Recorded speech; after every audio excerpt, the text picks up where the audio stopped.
La mayoría de las personas quieren creer que el mundo tiene sentido, que cuando sucede algo terrible hay una razón detrás de ello, un motivo, una señal de advertencia. Pero algunos casos no se desarrollan de manera tan clara. Parecen ordinarios al principio, hasta que un detalle lo cambia todo. Y algunos son tan extraños que, incluso después de resolver el caso, la verdad sigue pareciendo casi imposible de aceptar.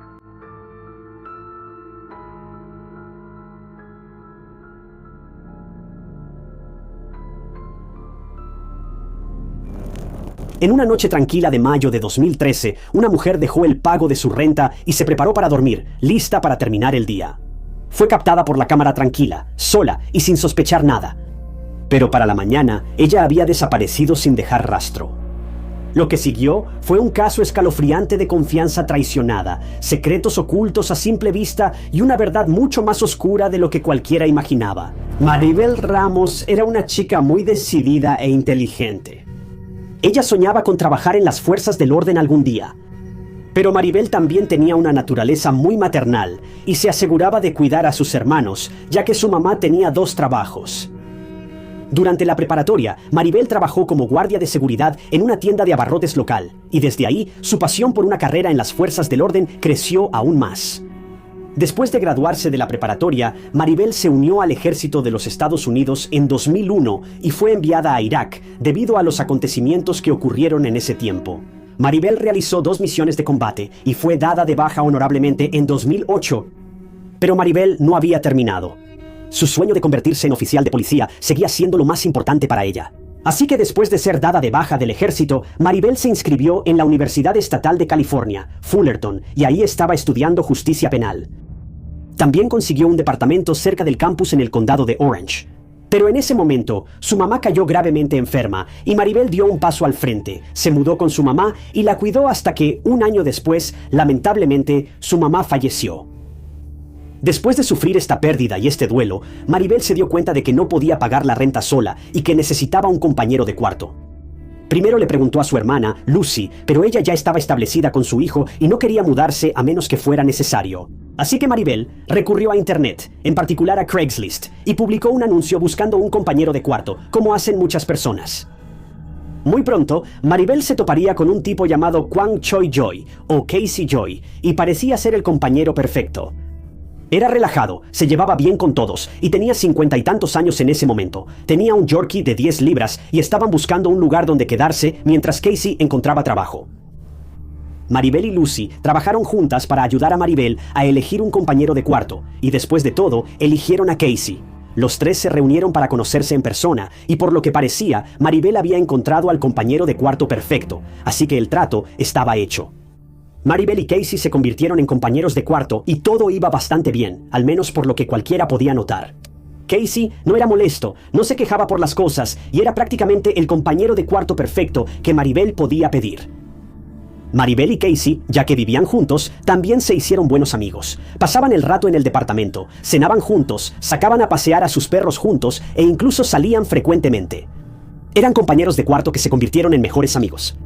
Pero esta felicidad para Maribel duró poco porque un día, sin previo aviso, desapareció.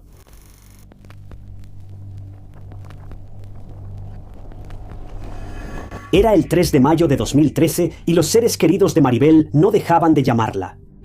De hecho, fue Casey quien llamó a la hermana de Maribel, Lucy, para preguntarle si había visto a su hermana o no. Al principio, Lucy no pensó nada al respecto, pero cuando Maribel no contestaba su teléfono y se había perdido citas importantes, como un evento de veteranos donde se suponía que iba a hablar, fue cuando todos empezaron a preocuparse. Tampoco se había presentado a sus clases, lo cual era totalmente fuera de lo común para Maribel. Entonces, ¿dónde estaba ella? Según Casey, el auto de Maribel seguía estacionado en el departamento, todo estaba cerrado con llave y las cosas parecían extrañas y misteriosas. Lucy y una de las primas de Maribel visitaron el departamento de Maribel y efectivamente estaba exactamente como lo explicó Casey e incluso podían escuchar a un perro ladrando adentro. Fue entonces cuando llamaron a la policía y finalmente se reportó la desaparición de Maribel Ramos. Cuando la policía tuvo acceso al departamento, fueron directamente al dormitorio de Maribel y aunque nada parecía fuera de lo común, la cama estaba destendida y faltaba una funda de almohada.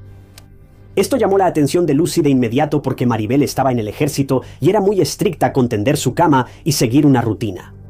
Ella tendía su cama en cuanto se levantaba, así que esto era algo muy extraño de ver. Bueno, fue entonces cuando la policía intervino en el caso porque esto no era nada normal. La policía quería averiguar qué estaba haciendo Maribel la noche antes de desaparecer. La policía primero descubrió que Maribel tenía un novio en ese momento, que se llamaba Paul López, así que decidieron llamarlo para hacerle algunas preguntas también. Mientras tanto, la policía revisó las grabaciones de las cámaras de seguridad y casi de inmediato encontraron lo que parecía ser la última vez que se vio a Maribel. Un día antes de que desapareciera, la vieron en la oficina del administrador dejando su cheque de la renta en una pequeña caja de madera. Llevaba una camiseta sin mangas y pantalones deportivos, y literalmente parecía que no tenía planes para el día. Después de esto, se asumió que iba de camino a su casa para descansar un poco. Nadie sospechoso la estaba siguiendo, y Maribel se veía tranquila y para nada asustada. Pero si ese era el caso, ¿a dónde pudo haber ido?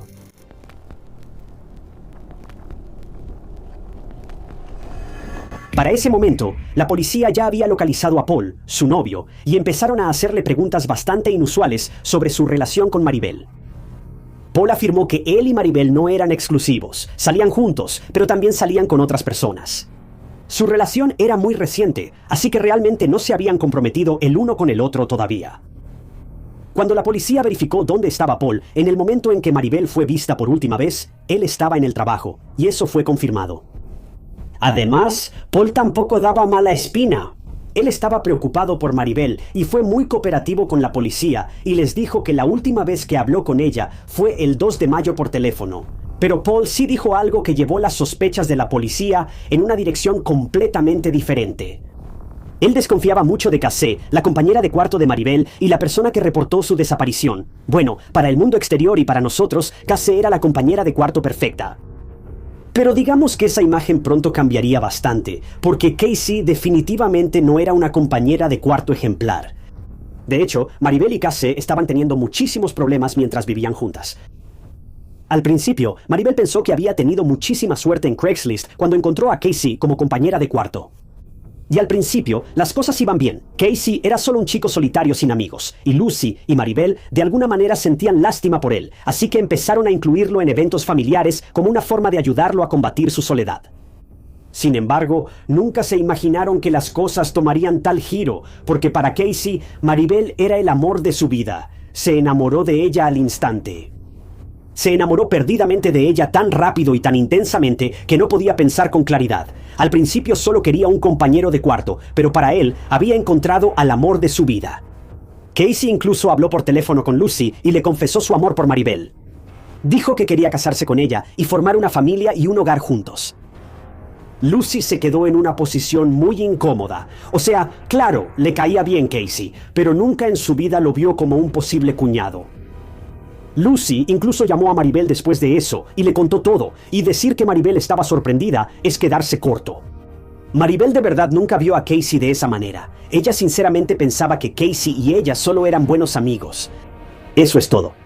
Era la clásica situación de quedar solo como amigo. Bueno, cuando Maribel se acercó a Casey y lo rechazó amablemente, él no puso resistencia, pero sí ideó un plan. Pensó que necesitaba esforzarse más para conquistar a Maribel. Si tan solo pudiera esforzarse más y convertirse en el hombre que Maribel quería que fuera, entonces todo encajaría y él y Maribel se irían juntos hacia el atardecer, viviendo felices para siempre. Así que Casey empezó a cambiar su apariencia, comenzó a hacer más ejercicio, compró ropa más elegante. Se hizo un tatuaje para verse más masculino y rudo y supuestamente también se sometió a una cirugía plástica en la cara, lo cual le costó casi $10,000. Básicamente, estaba tratando de transformarse en el tipo de chicos que pensaba que Maribel encontraría atractivos.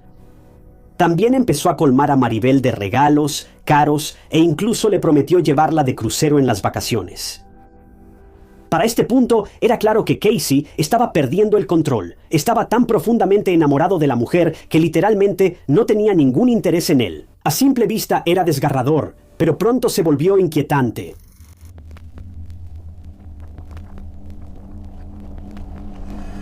Ahora, hacer algunos cambios por la persona que amas, eso es increíble. Siempre escuchas a la gente decir que nunca cambies quién eres por nadie, vive tu verdad, pero eso es una tontería. El amor verdadero, el amor honesto, se trata de compromiso, cambio y de intentar ser mejor no solo para ti mismo, sino para tu otra mitad. Así que es increíble ver a las personas haciendo cambios para mejorar con el fin de ser mejores para quienes aman. Pero esto realmente solo es increíble cuando ese amor es mutuo. Pero ese no era el caso con Casey y Maribel. Básicamente estaba forzando a Maribel a corresponderle, y supongo que es seguro decir que no estaba funcionando. A Maribel no le gustaba Casey de esa manera, sin importar cuántos tatuajes se hiciera, qué tan ajustados o flojos fueran sus jeans, o qué regalos le comprara. Además, Maribel tenía una relación con otro chico, Paul. Así que obviamente no quería que las cosas se pusieran incómodas, solo quería que Casey fuera un buen compañero de cuarto y cumpliera con su parte del trato. Pero el asunto es que Casey ni siquiera estaba siendo un buen compañero de cuarto en este punto, porque ni siquiera estaba pagando su renta. Tenía miles de dólares para gastar en cirugías estéticas, tatuajes, pero no lo suficiente para pagar su renta.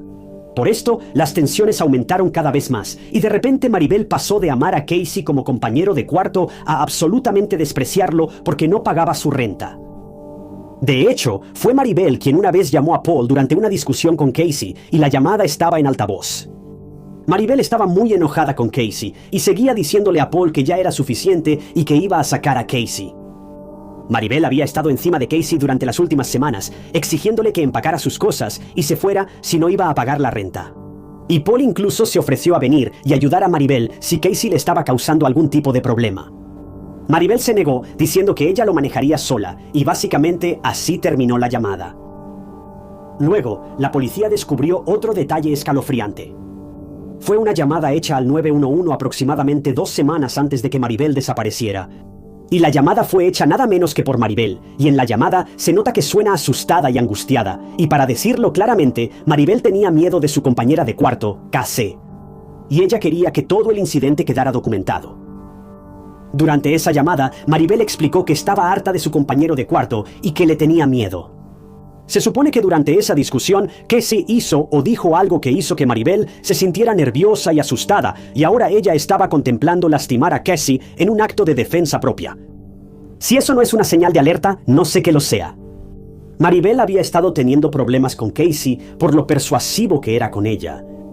Luego hizo esta llamada telefónica muy inquietante y ahora ya no está. La policía estaba sinceramente sorprendida por cómo resultaron las cosas. Nunca se hubieran imaginado que la misma persona que llamó para reportar la desaparición de su compañero de cuarto, actuando como un amigo preocupado, tenía un historial muy malo con ese compañero desaparecido. Así que la policía decidió llamar a Casey para interrogarlo, y mientras tanto, también hicieron algunas investigaciones. La policía descubrió que Casey afirmaba que se había mudado de California a Tennessee para encontrar trabajo y que no tenía vida social ni amigos. Así que todo lo que dijo sobre ser relajado, hacer amigos con todos en Craigslist, todo eso era una mentira. Y tristemente Maribel cayó en la trampa. Se reveló que después de que sus padres fallecieron, la vida de Casey se salió de control y no tenía una buena relación con el resto de sus hermanos. Tenía un temperamento terrible y perdía el control ante el menor contratiempo. La ira de Casey era tan incontrolable que su propia hermana tuvo que conseguir una orden de restricción contra él. Esto era realmente desconcertante. Pero también tuvo varios otros problemas con la ley. En 1986, Casey fue acusado de lesiones y agresión, y en 2011 fue arrestado bajo sospecha de conducir bajo los efectos del alcohol. Así que esto fue suficiente razón para llamar a Casey para interrogarlo. Y de inmediato, la policía notó algo extraño. Eran los brazos de Casey. Estaban llenos de heridas, eran rectas, limpias y abundantes. La policía casi de inmediato preguntó sobre estas heridas y, bueno, Casey tenía una explicación para ellas. De hecho, tenía un par de explicaciones porque su historia cambió mucho. Al principio, dijo que se las hizo cuando intentaba salvar a su perro de un arbusto espinoso mientras salía a caminar.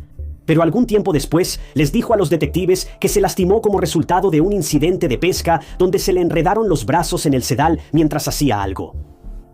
Durante la entrevista, Casey estaba tranquilo, incluso se rió en algunos momentos. Seguía reiterando el hecho de que querría mucho a Maribel y que ella era su vida y que no dudaría en dar su vida por la de ella. Lo dijo de la nada y sin relación con la pregunta real.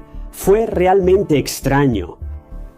También mencionó que no pagó la renta a tiempo y eso fue porque acababa de perder su trabajo. De hecho, le dijo a la policía que Maribel estaba borracha el viernes pasado por la noche antes de desaparecer y que estaba actuando de manera muy agresiva. Casey le dijo a la policía que intentó calmarla, pero eso llevó a que estallara una gran discusión y que ella solo quería que él se fuera de su casa para el día siguiente. Aparentemente, también amenazó a Casey diciéndole que estaba armada y que no lo encontraba atractivo. Pero de nuevo, esto fue realmente extraño y específico. Pero aparte de eso, Casey permitió que la policía tomara una muestra de su ADN y fotos de sus heridas, e incluso entregó voluntariamente su teléfono y su laptop para más pruebas. Pero no sería la laptop de Casey la que llevaría a su caída final, sino su propia boca.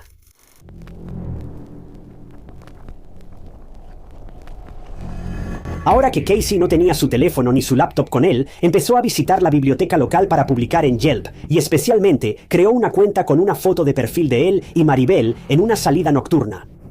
Se mantenía al tanto de las últimas noticias, y la gente hablaba sobre los avances en el caso. Básicamente, la familia de Maribel había difundido la noticia de la desaparición de Maribel hasta en Yelp. Querían que la mayor cantidad de personas viera el caso y aportara cualquier información. Y efectivamente, esto avivó la conversación. La gente estaba compartiendo teorías, hablando sobre lo que pudo haberle pasado a Maribel y todo lo relacionado con el caso. Bueno, Casey también decidió unirse a este foro y empezó a comentar en el hilo sobre la desaparición de Maribel, y dijo algunas cosas realmente extrañas. Primero, él seguía diciendo que Maribel era la única para él, cuánto la extraña, que ella era toda su vida y que ella era la única beneficiaria de su póliza de seguro de vida de $250,000. Apuesto a que no esperabas eso. Pero la gente en Yelp, siendo más inteligente y astuta que Casey, lo notó bastante rápido. Casi de inmediato, notaron que Casey hablaba de Maribel en pasado, mientras que todos los demás, como los seres queridos de Maribel e incluso extraños, no lo hacían. Bueno, Casey rápidamente salió en su defensa y se rió de las sospechas, diciendo que el inglés no era su primer idioma. Y luego, en los siguientes comentarios, se aseguró de referirse a Maribel en tiempo presente. También estaba hablando de lo que la policía discutió con él y de cómo sus pertenencias estaban en poder de la policía. Este tipo de verdad estaba poniendo todo sobre la mesa, sin límites, nada, simplemente abierto para que todo el mundo lo viera. Simplemente fue raro. O sea, una cosa es limpiar tu nombre cuando eres sospechoso, pero lo que Casey estaba haciendo simplemente le cayó mal a todos. Definitivamente se veía súper sospechoso. Y ahora que la policía sabía que él y Maribel estaban peleando por el dinero de la renta y que Casey había sido rechazado por Maribel una y otra vez, el motivo era más que claro. Pero solo necesitaban esa prueba que explicara la participación de Casey en lo que le hubiera pasado a Maribel. Y pronto encontraron algo. Como sabes, Casey no tenía su laptop ni su teléfono con él, ya que esos estaban en posesión de la policía en ese momento. Bueno, esto dejó a Casey con solo una opción, la biblioteca local, como mencioné hace un momento. Veían a Casey ir a la biblioteca con frecuencia, y en la computadora de ahí hizo algunas búsquedas muy perturbadoras. Ahora, la policía ya estaba rastreando cada movimiento de Casey, así que decidieron intervenir la computadora de Casey. Normalmente, en las bibliotecas públicas, los empleados borran toda la actividad de la persona en la computadora y luego simplemente le entregan esa computadora al siguiente usuario. Pero esta vez, la policía le pidió a los empleados de la biblioteca que hicieran que Casey se sentara en una computadora específica, es decir, la computadora intervenida. Básicamente, este pequeño ajuste permitió a los oficiales ver la pantalla de la computadora de Casey en tiempo real y lo que estaba haciendo sin ser descubiertos. Suena similar a compartir pantalla y cómo puedes ver a alguien trabajando en su computadora durante reuniones digitales. Pero lo que la policía estaba haciendo era un trabajo encubierto y sigiloso. Bueno, por esa época, la familia de Maribel estaba organizando una caminata de concientización en su honor. Iba a realizarse en Peters Canyon, en Tustin. Bueno, Casey inició sesión en la computadora y al principio la actividad era normal. Casey revisó sus redes sociales, navegó un poco, encontró algunos trabajos e incluso envió una solicitud para uno. Pero después de esto, la policía notó algo extraño. Casey visitó la página de Facebook creada para Maribel, y básicamente era una página donde se iban a publicar todas las actualizaciones, avances y cualquier evento relacionado con la desaparición de Maribel. Casey pasó un tiempo inusualmente largo en esa página de Facebook. Él estaba revisando cada publicación, probablemente viendo cómo se desarrollaba el caso, y fue entonces cuando se topó con la caminata de concientización en el cañón de Peter. Ten en cuenta que la policía está revisando todo esto en tiempo real. Bueno, Casey abrió otra pestaña y en ella hizo una búsqueda muy inquietante. Para mantenerlo apto para todo público, Casey básicamente buscó la línea de tiempo de la descomposición. Claramente, él estaba calculando algo, ¿pero qué? La policía quedó impactada por esta búsqueda, y como todos ustedes ya saben, probablemente las cosas no iban a terminar bien. Casey luego cerró todas las pestañas, pero después volvió a abrir Google Maps. Y ahí arrastró el mapa hasta un lugar donde se estaba llevando a cabo la caminata, y luego de un tiempo arrastró el mapa hasta una zona muy remota. Fue muy perturbador para la policía ver esto suceder. ¿Por qué? ¿Por qué Casey hizo eso? ¿Qué había en ese lugar remoto? No querían esperar más, así que reunieron a un equipo y fueron al mismo lugar que Casey estaba revisando en la computadora antes. Era Silverado Canyon, un lugar cerca de Santiago Canyon y Jackson Ranch Road, y estaba muy cerca del lugar donde se estaba llevando a cabo la caminata. La policía registró el área y, efectivamente, después de buscar un poco, encontraron lo que parecía ser tierra removida o excavada. La policía sinceramente temía el siguiente paso, pero si necesitaban resolver la desaparición de Maribel, esta era su única oportunidad. Así que empezaron a cavar y en poco tiempo encontraron algo. Un cuerpo.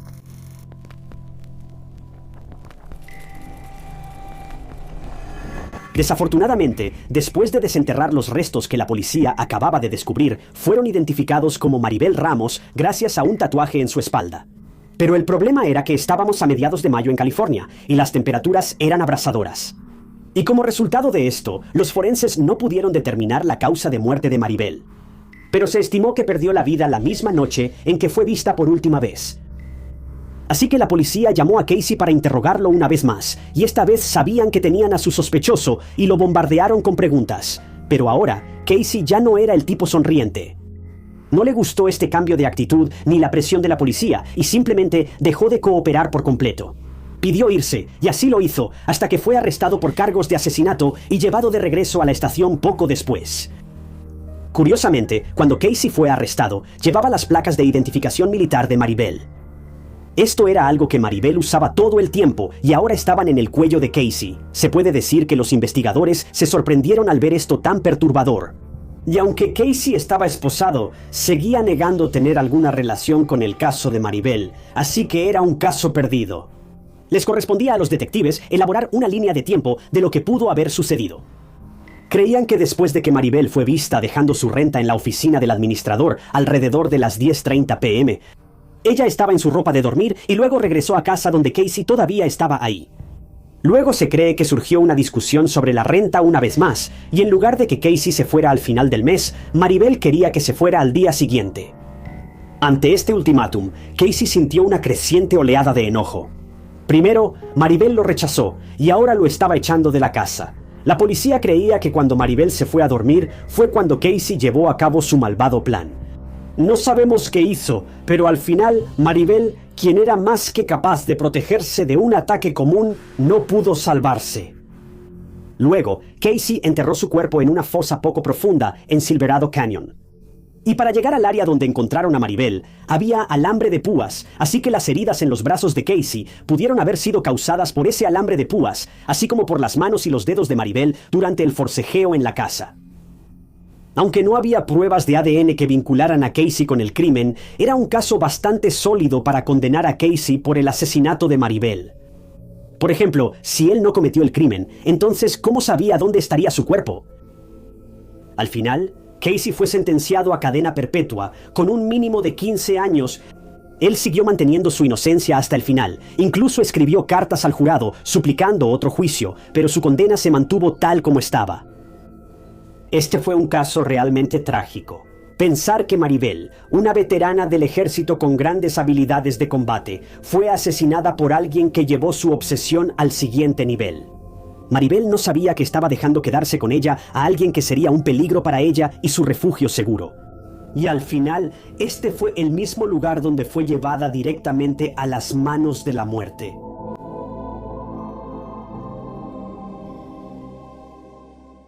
La mayoría de las personas nunca piensan dos veces antes de ir a casa a almorzar. Sales del trabajo, conduces de regreso a tu departamento, abres la puerta principal y por unos minutos tranquilos se supone que estás a salvo, lejos del mundo y del peligro. Pero el 10 de junio de 2019, Carolyn Byington, de 26 años, entró a su casa y sin saberlo, se metió en una pesadilla que se había estado gestando durante meses, porque el peligro que esperaba a Carolyn no era fortuito, no era un desconocido observando desde la calle.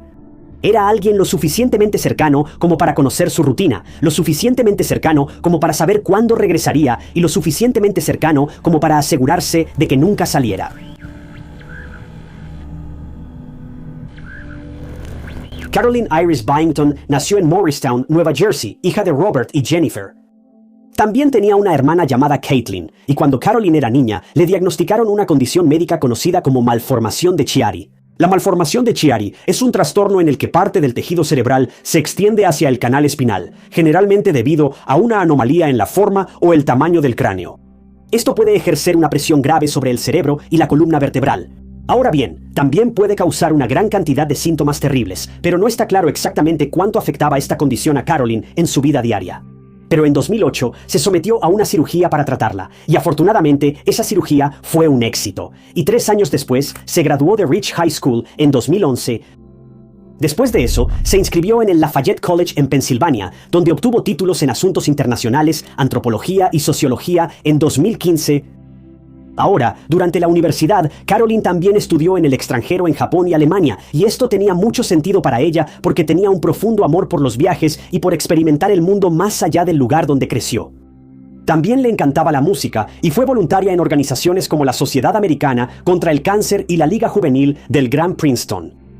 Las personas que conocían a Carolyn la describían como cálida, optimista, generosa y llena de vida. Era el tipo de persona que organizaba las actividades familiares y los viajes en familia. Esa era su especialidad. Era muy unida a su familia, tenía amistades sólidas y estaba construyendo una vida que realmente parecía encajar con ella. Sin embargo, aproximadamente un año después de graduarse de la universidad, Carolyn comenzó a trabajar como gerente de proyectos de investigación de mercado en una empresa llamada Engine. Este sería el momento en que su vida cambiaría para siempre, pero no de la manera positiva que ella podría haber esperado. Carolyn estaba haciendo un buen trabajo aquí, tenía un empleo estable, la estaban ascendiendo y fuera del trabajo todavía se daba tiempo para todas las cosas que amaba. Todo en su vida parecía estar avanzando. Pero muy cerca de esa vida normal, algo más se estaba gestando silenciosamente. Y una tarde finalmente irrumpiría.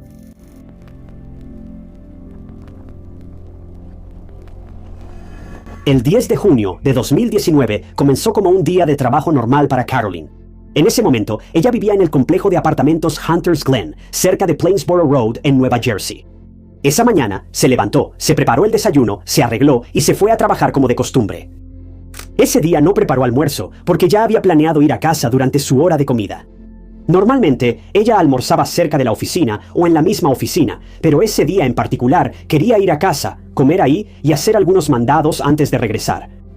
Así que la mañana transcurrió como cualquier otra mañana. Luego llegó la hora de la comida y ella salió de la oficina para hacer el recorrido de aproximadamente 6 millas de regreso a su departamento. Al principio, nada de eso parecía extraño. La gente sale del trabajo para ir a comer todo el tiempo.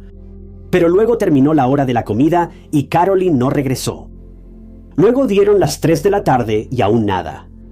Para entonces, sus compañeros de trabajo empezaban a notar su ausencia. Había pasado bastante tiempo desde que Carolyn se fue, pero aún así, nadie quería pensar en la peor posibilidad. Tal vez solo se entretuvo haciendo un mandado. Tal vez tuvo problemas con su auto. Quizá algún contratiempo menor la había retrasado. Pero cuando el reloj marcó las 4 de la tarde, la preocupación se convirtió en verdadero miedo. Carolyn ya no solo iba tarde, se había perdido toda la segunda mitad de la jornada laboral sin avisar. Sus compañeros de trabajo la llamaron, le enviaron mensajes de texto, pero nunca obtuvieron respuesta. Ahora, si se estuviera retrasando, habría dicho algo. Si estuviera ocupada, habría devuelto la llamada cuando pudiera. Pero no hubo nada, ninguna explicación, ninguna actualización y ninguna respuesta. Y ese silencio importaba, porque no era propio de Carolyn. Ella no era alguien que simplemente desaparecería sin avisar. Así que después de esperar e intentar contactarla, los compañeros de trabajo de Carolyn decidieron que necesitaban ayuda y contactaron a la policía para solicitar que verificaran si estaba bien en su departamento. Para ese momento, sus mentes ya pensaban en lo peor. Les preocupaba que pudiera estar herida, tal vez estaba varada, enferma o de alguna manera incapaz de contestar su teléfono. Estaban tratando de encontrar alguna explicación lógica para algo que ya no les parecía lógico. Así que la policía recibió la dirección de Carolyn y los oficiales fueron al complejo de departamentos. Y ni siquiera ellos esperaban encontrarse con algo catastrófico, pero qué equivocados estaban. Mira, a Carolyn la habían visto con vida esa mañana. No había estado desaparecida por días. Solo habían pasado unas horas desde que se fue, y según todos los que la vieron antes, parecía completamente normal. No parecía asustada, no estaba actuando de manera extraña. Simplemente se fue a casa a almorzar y nunca regresó. Así que cuando los oficiales llegaron a la puerta de su casa, al principio todo parecía normal. Tocaron, pero no obtuvieron respuesta. Esperaron e intentaron de nuevo, pero aún así no obtuvieron respuesta. Antes de entrar, los oficiales revisaron los alrededores del departamento y hablaron con personas de los alrededores, y los vecinos confirmaron que Carolyn había llegado a casa. La habían visto llegar y entrar. Así que ahora la pregunta cambió. Carolyn había llegado a su departamento, entonces, ¿por qué no abría la puerta? ¿Estaba herida? ¿O estaba atrapada de alguna manera? ¿O había pasado algo en el corto lapso entre que entró y la policía llegó? Bueno, los oficiales finalmente lograron entrar al departamento. Supongo que debieron haber forzado la entrada. Y en cuanto entraron, entendieron por qué no había respondido. Eso es, porque en cuanto abrieron la puerta, ella estaba en el suelo, inmóvil y gravemente herida. Llamaron a los paramédicos, pero ya era demasiado tarde. Carolyn Byington, de 26 años, había fallecido. Y muy pronto, quedó claro que esto no fue una emergencia médica ni un accidente doméstico. Ella no simplemente se cayó, ni se golpeó la cabeza por accidente. Había sido asesinada. Y lo que comenzó como una revisión rutinaria para asegurarse de que estaba bien, instantáneamente se convirtió en una investigación por homicidio. La policía necesitaba averiguar quién había estado dentro del departamento de Carolyn, por qué estaban ahí y por qué ella nunca pasó de la puerta de su propia casa. Después de que fue declarada fallecida, su cuerpo fue llevado para una autopsia y la policía tuvo que notificar a su familia. Para sus padres y seres queridos, esta noticia era imposible de procesar. Esa mañana, Carolyn estaba viva, trabajando y siguiendo con su día normal, pero horas después les dijeron que la habían matado dentro de su propia casa. No podían entenderlo, tenían todas las preguntas imaginables. ¿Quién hizo esto? ¿Por qué Carolyn específicamente? ¿Y cómo pudo pasar esto a plena luz del día en un lugar donde ella debería haber estado segura? Primero, los investigadores consideraron si Carolyn había interrumpido un robo. A simple vista, esa teoría tenía sentido. La persona llega a casa inesperadamente durante el almuerzo, hay un intruso adentro, ocurre una confrontación, pero mientras más la policía revisaba el departamento, menos sentido tenía esa teoría. No había señales de entrada forzada, nada valioso parecía faltar. Dinero en efectivo, joyas, electrónicos, todo seguía ahí. Si alguien hubiera entrado a robarle, parecía que se había ido sin llevarse precisamente las cosas que normalmente querría un ladrón. Eso llevó la investigación en una dirección mucho más inquietante, porque si esto no fue un robo, entonces el motivo era mucho más difícil de entender. Y si la puerta no había sido forzada, entonces el acceso mismo se volvía parte del misterio. O Carolyn había dejado entrar a la persona, o la persona había encontrado otra manera de entrar. Y si no hubo entrada forzada, entonces quien haya hecho esto pudo haber tenido acceso al departamento de Carolyn sin que ella lo supiera. Mientras tanto, la autopsia mostró que las heridas de Carolyn eran consistentes con un ataque frenético. Lo que hizo la escena aún más perturbadora fue que las heridas parecían haber sido causadas con más de un objeto. Parecía que el atacante usó lo que tuviera a la mano en ese momento para someterla. Ese detalle llevó a los investigadores a considerar otra posibilidad. Quizá el asesino no esperaba que Carolyn llegara a casa. Tal vez alguien ya estaba dentro del departamento cuando ella entró. Incluso si esta persona no era un posible ladrón. La cosa es que Carolyn todavía estaba con su ropa de trabajo, su bolso seguía cerca de ella, y según el lugar donde la encontraron, parecía que apenas había pasado la puerta principal antes de que comenzara el ataque. La policía tenía pistas, pero ninguna de ellas señalaba claramente a una sola persona todavía. Así que empezaron a ampliar la búsqueda. Hablaron con los vecinos, buscaron testigos e intentaron reconstruir cada minuto alrededor del momento en que Carolyn llegó a casa. Y sí aprendieron algo importante.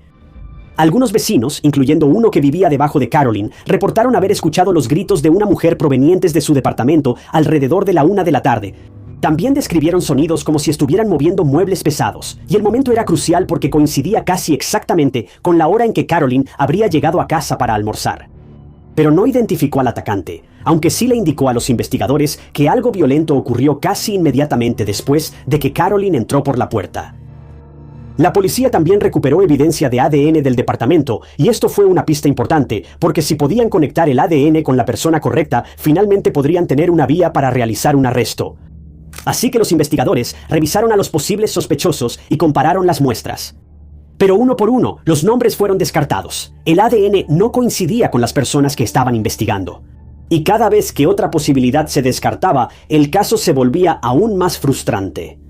Y había otro problema también. La zona alrededor del departamento de Carolyn no tenía mucha vigilancia. Y en un caso como este, incluso una sola cámara puede cambiarlo todo. Un auto pasando, una placa, una persona simplemente caminando hacia un edificio, incluso solo una marca de tiempo. Cualquier pequeño detalle podría haber ayudado a la policía a precisar la cronología.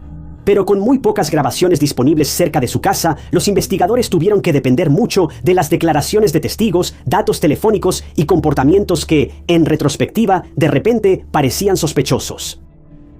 Por un tiempo, el caso parecía avanzar lentamente, si es que avanzaba.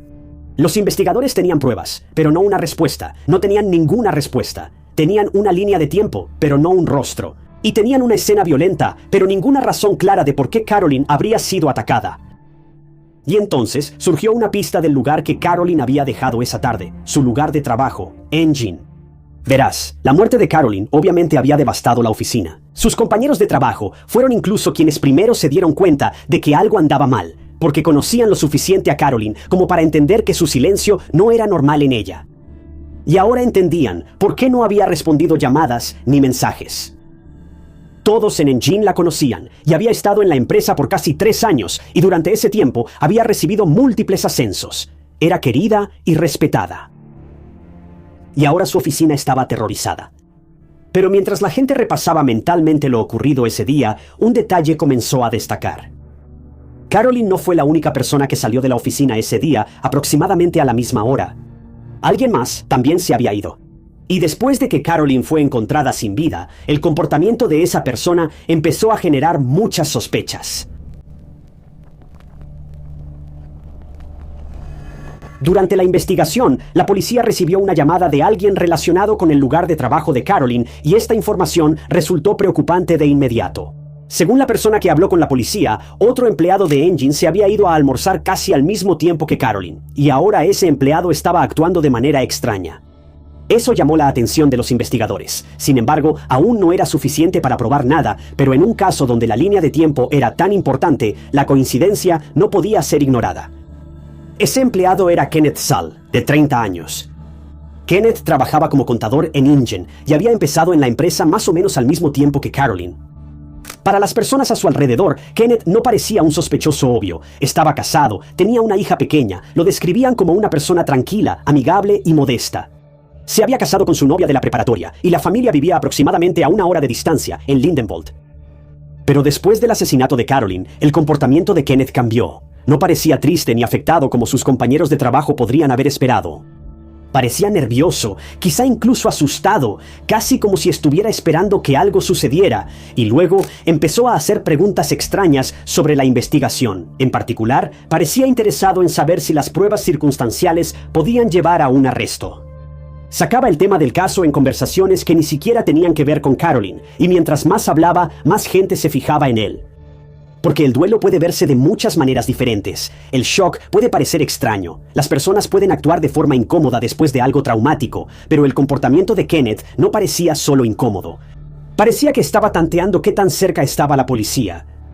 Pero muy pronto, los compañeros de trabajo y la policía notaron algo. Kenneth había salido de la oficina a almorzar solo unos minutos antes que Carolyn ese día. Pero lo que les pareció extraño a sus compañeros de trabajo fue que cuando regresó, Kenneth llevaba puesta una camisa diferente a la que había usado más temprano ese día. En ese momento, eso quizá no parecía gran cosa. La gente se cambia de camisa, la gente derrama cosas, la gente tiene explicaciones comunes para detalles como este. Pero después de que Carolyn fue asesinada, los detalles comunes dejaron de parecer comunes. Entonces, un compañero de trabajo notó algo más. Después de la muerte de Carolyn, Kenneth parecía tener heridas en las manos y los nudillos, y eso llamó la atención porque Kenneth no era alguien que trabajara con las manos todo el día. Él trabajaba en un escritorio y usaba una computadora. Entonces, ¿de dónde pudieron haber salido todas esas marcas durante el transcurso de 1 hora de comida? Para este momento, los investigadores tenían una serie de detalles que apuntaban en la misma dirección. Kenneth se había ido casi al mismo tiempo que Carolyn. Regresó tarde, se cambió de ropa y tenía heridas en las manos. Y de repente empezó a hacer preguntas muy específicas sobre la investigación. Bueno, la policía lo llevó a una entrevista e inmediatamente admitió que conocía a Carolyn y obviamente trabajaban juntos. También admitió que salió de la oficina para almorzar ese día, pero según él, nunca estuvo cerca del departamento de Carolyn. Afirmó que había estado trabajando en su auto cerca de un parque no muy lejos de la oficina. Pero esa explicación creó otro problema. Los compañeros de trabajo dijeron que Kenneth les había contado algo diferente. Dijeron que él les contó que había llevado su auto al mecánico después del almuerzo, lo que explicaba por qué regresó tarde y retrasó una reunión. Así que ahora la policía tenía historias contradictorias. ¿Estaba Kenneth arreglando el auto él mismo cerca de un parque? ¿O fue un mecánico? ¿O la historia del auto era solo una excusa para lo que realmente había pasado? En ese momento, los investigadores sospechaban, pero aún necesitaban algo más contundente. Kenneth pudo irse, pero antes de hacerlo, voluntariamente le dio a la policía una muestra de ADN, y mientras esperaban esos resultados, siguieron investigando. Revisaron los datos de ubicación del teléfono celular y también encontraron imágenes de la cámara del tablero de una patrulla que había estado en la zona cerca del departamento de Carolyn. Y aquí es donde el caso realmente empezó a tomar forma. Y esas imágenes lo cambiaron todo, porque un auto que coincidía con la marca y el color del vehículo de Kenneth apareció cerca del departamento de Carolyn en el momento del asesinato. Y este era el mismo auto con el que Kenneth dijo que había estado lidiando durante el almuerzo. Entonces, si su auto supuestamente estaba descompuesto o en el taller del mecánico, ¿por qué lo vieron conduciéndolo cerca del departamento de Carolyn? Luego, los datos de las fotos también respaldaron esto. El teléfono de Kenneth lo ubicó en el área de Plainsboro en el momento en que Carolyn fue asesinada, así que de repente su historia se estaba desmoronando. Y luego llegaron los resultados de ADN, y el ADN encontrado en la escena del crimen coincidía con Kenneth. La policía ahora sabía que él había estado mintiendo. Había estado en la zona y su ADN estaba en la escena. Su auto estaba en el vecindario y también su teléfono. No había manera de negar nada de esto. Pero la pregunta más importante seguía sin respuesta. ¿Por qué Kenneth Saal estaba dentro del departamento de Carolyn Byington en primer lugar? ¿Y por qué le quitó la vida?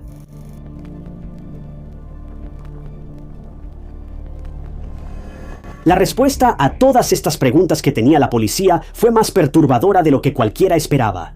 Cuando la policía presionó a Kenneth sobre por qué estaba en el departamento de Carolyn, quedó claro que no solo eran compañeros de trabajo. Bueno, sí lo eran, pero para Kenneth algo más estaba pasando. Le dijo a los investigadores que Carolyn le intrigaba, pero lo que hizo fue mucho más allá del interés o incluso la atracción, y fue una invasión total de toda la vida de Carolyn. Todo había comenzado meses antes del asesinato. En algún momento, Kenneth logró conseguir acceso a las llaves del departamento de Carolyn. Mientras ella estaba distraída o no estaba prestando atención o algo así, él las robó, las copió y luego las devolvió sin que ella siquiera se diera cuenta de lo que había pasado. A partir de ese momento, el departamento de Carolyn dejó de ser privado, aunque ella no tenía ninguna razón para saberlo. Kenneth ahora tenía una forma de entrar y usando esa llave copiada, empezó a meterse en su departamento durante las horas de comida. Y una vez dentro, instaló cámaras ocultas por todo su hogar, en varias habitaciones. Todo para poder espiarla sin que ella lo supiera. Esta es la parte del caso que resulta tan escalofriante, porque desde la perspectiva de Carolyn, nada había cambiado. Su llave seguía abriendo la misma puerta, su departamento seguía viéndose igual. No había señales obvias de que alguien hubiera estado entrando o saliendo mientras ella no estaba. Ella vivía su vida normal. Iba a trabajar, veía a su familia, hacía planes y regresaba a un lugar que se suponía que solo le pertenecía a ella. Pero en secreto, Kenneth había convertido ese hogar en un lugar donde podía observarla. Y según todo lo que se ha reportado, Carolyn no tenía idea de que Kenneth tuviera algún tipo de interés en ella, y mucho menos que tuviera un interés tan grande como para irrumpir en su casa. Y eso hace que el último día sea aún más aterrador, porque Carolyn no solo entró a un departamento, sino que se topó con un secreto que Kenneth le había estado ocultando durante meses. Y ese secreto la puso en la posición más peligrosa posible. No se estaba enfrentando a un intruso, se estaba enfrentando a alguien cuyo plan oculto dependía por completo de que Carolyn nunca descubriera la verdad. Y ahora, ella acababa de caer en la trampa de este monstruo.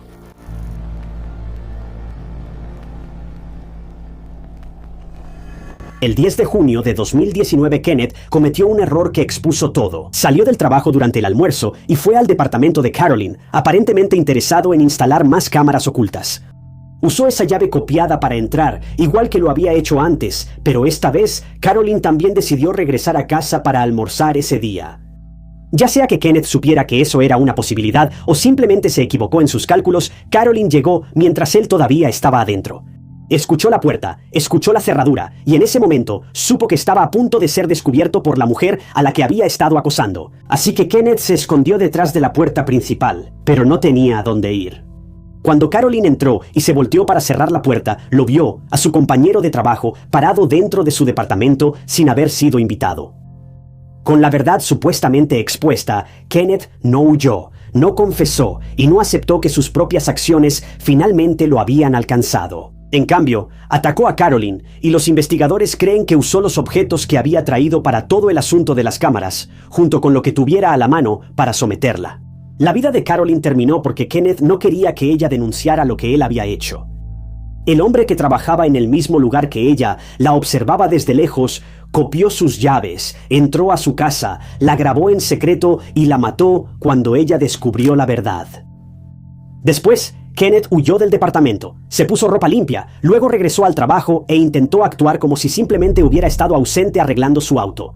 Pero las piezas ya estaban ahí, la línea de tiempo, la camisa cambiada, las heridas, los datos del teléfono, las grabaciones de la patrulla, el ADN, todo apuntaba hacia él. En agosto de 2019, Kenneth Saul fue acusado de asesinato en primer grado por la muerte de Carolyn Byington y más tarde rechazó un acuerdo de culpabilidad ofrecido por el Estado. Pero no lo estaba rechazando porque tuviera una defensa sólida o porque tal vez fuera a confesar. En cambio, mientras estaba en la cárcel, Kenneth ideó un nuevo plan, y de alguna manera era aún peor. Verás, conspiró con otros reclusos para que se cometiera otro crimen de una manera que pareciera similar al asesinato de Carolyn. La idea era que si otra persona era atacada de manera similar, podría generar suficiente duda sobre si Kenneth era realmente el asesino. Incluso ayudó a crear notas de confesión falsas y detalló cómo debía llevarse a cabo el crimen planeado. Pero este plan nunca se llevó a cabo. Resulta que uno de los reclusos involucrados acudió a la policía y les contó todo. Y en ese momento, la situación de Kenneth empeoró.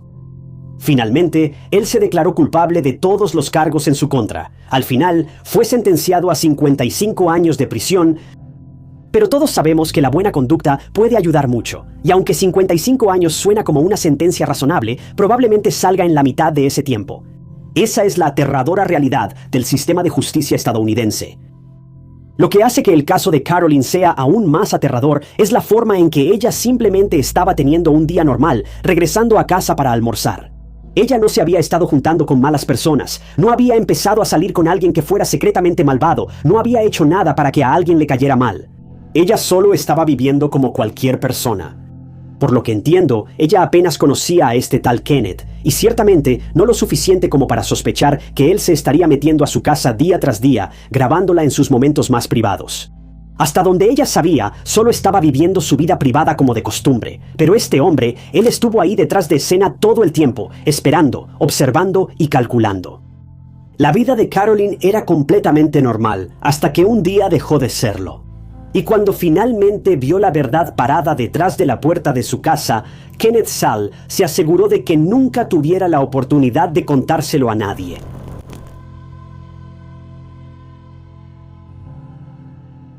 Solo hay dos maneras en que alguien desaparece. O lo planeó o algo lo detuvo. Porque la gente no simplemente desaparece, no en pleno día, no en su propio vecindario y definitivamente no en una caminata corta. Pero Jason Joukowsky sí lo hizo. Salió de su casa para ir a trabajar, caminó por una ruta que conocía de memoria y en algún punto entre la puerta de su casa y una preparatoria que estaba a solo unos minutos, se esfumó. Fue como si hubiera entrado en un vacío y nunca hubiera salido. Y lo que hace que este caso sea tan inquietante es que, fuera lo que le pasó a Jason, ocurrió lo suficientemente rápido y limpio como para que nadie viera nada.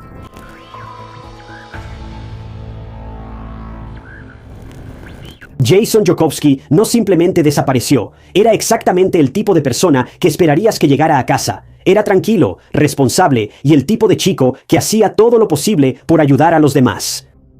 A veces, más de lo que debería, y ese es el detalle que importa, porque si alguien como Jason desaparece sin dejar rastro, surge una pregunta mucho más oscura. ¿Alguien se aprovechó de eso? Jason Joukowsky nació en Grand Island, Nebraska, hijo de James y Kelly Joukowsky. Era un chico inteligente con un sueño muy específico. Quería ser DJ. Incluso trabajó en la estación de radio local donde se hacía llamar Jotota, el DJ. Y por lo que dicen, le encantaba. Ahora, Jason también tenía una discapacidad de aprendizaje, lo que significaba que procesaba las cosas un poco más lento que la mayoría de las personas, especialmente en situaciones caóticas o con distracciones. Pero nunca dejó que eso lo definiera, y no es como si necesitara ayuda para vestirse ni nada por el estilo. Simplemente le tomaba un poco más de tiempo que a los demás entender las cosas, lo cual es perfectamente razonable. Pero la gente lo recuerda por algo completamente diferente. Jason tenía un conocimiento casi obsesivo de estadísticas deportivas. Era el tipo de persona que podía recitar datos, nombres y números como si fuera algo natural para él. Según su familia, su memoria para ese tipo de cosas era increíble. También estaba trabajando en un restaurante Fazoli's local en Omaha, tratando de ahorrar dinero para poder regresar a la universidad después de verse obligado a abandonar sus estudios por problemas económicos. No era donde quería estar a largo plazo, pero su vida tampoco se estaba desmoronando. Tenía un plan, un rumbo, y tenía personas que se preocupaban por él. Por eso lo que sucedió después no tiene ningún sentido, porque un día Jason se fue al trabajo y simplemente nunca regresó.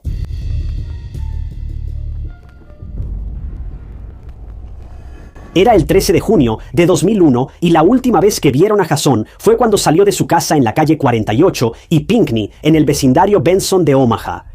En ese momento, en realidad vivía con sus padres y recibió una llamada de Fazoli's, el restaurante, preguntándole si quería trabajar un par de horas extra, y esto fue alrededor de las 10:30 am. En ese momento, Jason no tenía ningún plan, así que dijo que sí y se preparó para ir a trabajar. Y no sé si ya lo mencioné antes, pero Jason usualmente trabajaba el turno de la noche en el restaurante para la cena, pero esta era una gran oportunidad y no quería dejarla pasar. Así que salió por la puerta principal, metió los botes de basura desde la banqueta y se fue a la preparatoria Benson. Ahora, sé que eso puede sonar raro, pero la razón por la que fue a la escuela fue porque su auto estaba en el taller para reparaciones. Y él había hecho arreglos para encontrarse con un amigo que lo iba a ver en la preparatoria y luego lo llevaría al trabajo desde ahí. Ahora, para poner las cosas en perspectiva, Fazoli's estaba a unas 4 millas de la casa de Jason, y él estaba más que dispuesto a caminar esa distancia para ir al trabajo. Pero al final, su compañera de trabajo, Teresa, vino en su ayuda y se ofreció a llevarlo al restaurante. Jason ya le había informado a sus padres sobre este plan también. Kelly también se sintió aliviado de que no tuviera que caminar tanto solo para llegar al trabajo, especialmente sin un auto. Y su sentido de la orientación, honestamente, era un poco malo. Así que ese era el plan, y Jason siguió su camino tan tranquilo. Pero en la preparatoria Benson, pasaron los minutos y Jason no se reunió con Teresa. Ya eran las 11:45 en este punto, y Jason había salido de su casa alrededor de las 10:45. Esto era mucho tiempo para una simple caminata de 8 cuadras. Debería haber llegado en unos 20 minutos como máximo, y eso si se detenía a entretenerse por el camino. Bueno, después de esperar unos minutos más, y aún sin señales de Jason, Teresa hizo lo más obvio. Llamó a la casa de los Joukowsky. En la casa, el hermano menor de Jason, Michael, contestó el teléfono, y al principio fingió ser Jason. Comportamiento típico de niño. Bueno, al principio Teresa estaba confundida, pero pronto se dio cuenta de que la persona al teléfono no era Jason, sino solo su hermano menor. Y le explicó lo ansiosa y preocupada que estaba porque Jason no había aparecido. Así que Miguel confirmó que vio a Jason salir de la casa casi inmediatamente después de recibir esa llamada de Fazoli's. Ahora, había pasado cerca de 1 hora desde que salió de casa en este punto y todavía no se había encontrado con Teresa en la escuela, así que después de todo este tiempo, ¿dónde podría estar? Bueno, nadie lo sabía en ese momento, pero pronto el pánico empezó a apoderarse de todos cuando oscureció y Jason todavía no estaba en casa. Tampoco llegó al trabajo. Ahora, no estoy diciendo que faltar al trabajo sea algo tan raro. A cualquiera le puede surgir algo de último minuto y simplemente no presentarse, pero aún así, si algo urgente le hubiera pasado, al menos le habría avisado a Teresa para que ella no tuviera que esperarlo. Además, ni siquiera se puso en contacto con sus padres ni con su trabajo. Simplemente no dio señales de vida. Nadie había sabido de él desde que salió por la puerta principal de su casa. Bueno, pasaron las horas, y ahora ya casi eran 24 horas todo un día después, y todavía no había señales de Jason. Ahora, sus padres empezaban a preocuparse seriamente. Pero tuvieron que dejar pasar ese periodo de 24 horas antes de sentir que podían reportar la desaparición de Jason, quien ya era un adulto, y eso fue lo que hicieron. Ahora, la policía tomó el reporte y les hizo las preguntas de rutina. Pero ya sabes cómo van estos casos. No comenzaron la búsqueda de inmediato y trataron a Jason como alguien que se había ido por su cuenta.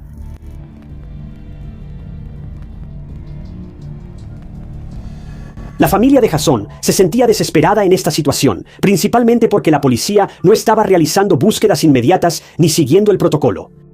La mamá de Jason se sentaba junto al teléfono todo el día, todos los días, esperando cualquier noticia que le diera esperanza.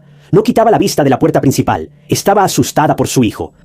En sus propias palabras, se sentía entumecida y como si no volvería a estar bien hasta ver a Jason en persona. A la policía de Omaha le tomó 10 días empezar a tomarse en serio la desaparición de Jason y dejar de tratarlo como a un joven rebelde que solo quería alejarse de todo. Pero el asunto es que Jason no tenía ninguna razón para irse. Pronto iba a comenzar un nuevo trabajo y ese trabajo le ofrecía un programa de colegiatura, lo que significaba que por fin podría retomar sus estudios universitarios, los cuales había pausado por problemas económicos.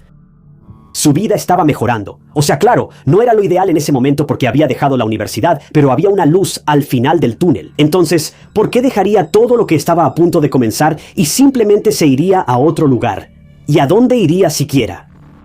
Bueno, otro detalle muy extraño fue que nunca recogió su auto del taller ni ninguno de sus cheques de pago de Fasolis tampoco. Bueno, sus padres visitaron la estación de policía incontables veces durante esos 10 días y hablaron con la policía para que comenzaran las búsquedas de su hijo desaparecido, quien claramente no se había ido por su cuenta. Bueno, finalmente, después de esos 10 días, la policía cedió y el 23 de junio de 2001, la policía realizó una búsqueda en el vecindario. Los oficiales usaron todos los recursos disponibles que tenían. Búsquedas a caballo, búsquedas aéreas en áreas boscosas cercanas, búsquedas equipadas con tecnología infrarroja. Se utilizó todo con la esperanza de encontrar a Jason o al menos alguna pista sobre dónde podría estar. Pero la gran cuestión era el hecho evidente de que la policía dejó pasar mucho tiempo en nombre del protocolo antes de siquiera comenzar a buscarlo seriamente. Podría estar en cualquier lugar, incluso en un país completamente diferente a estas alturas. La policía buscó en la misma ruta que tomó Jason el día que fue visto por última vez.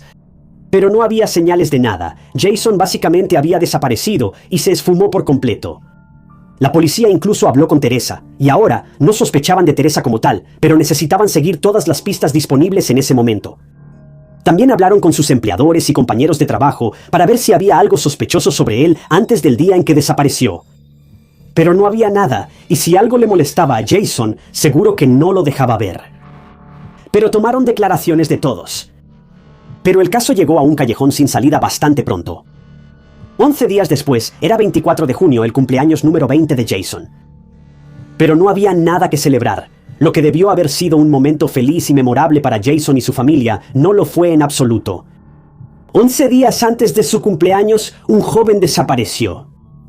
Y no había nada que realmente guiara a la policía en la dirección correcta.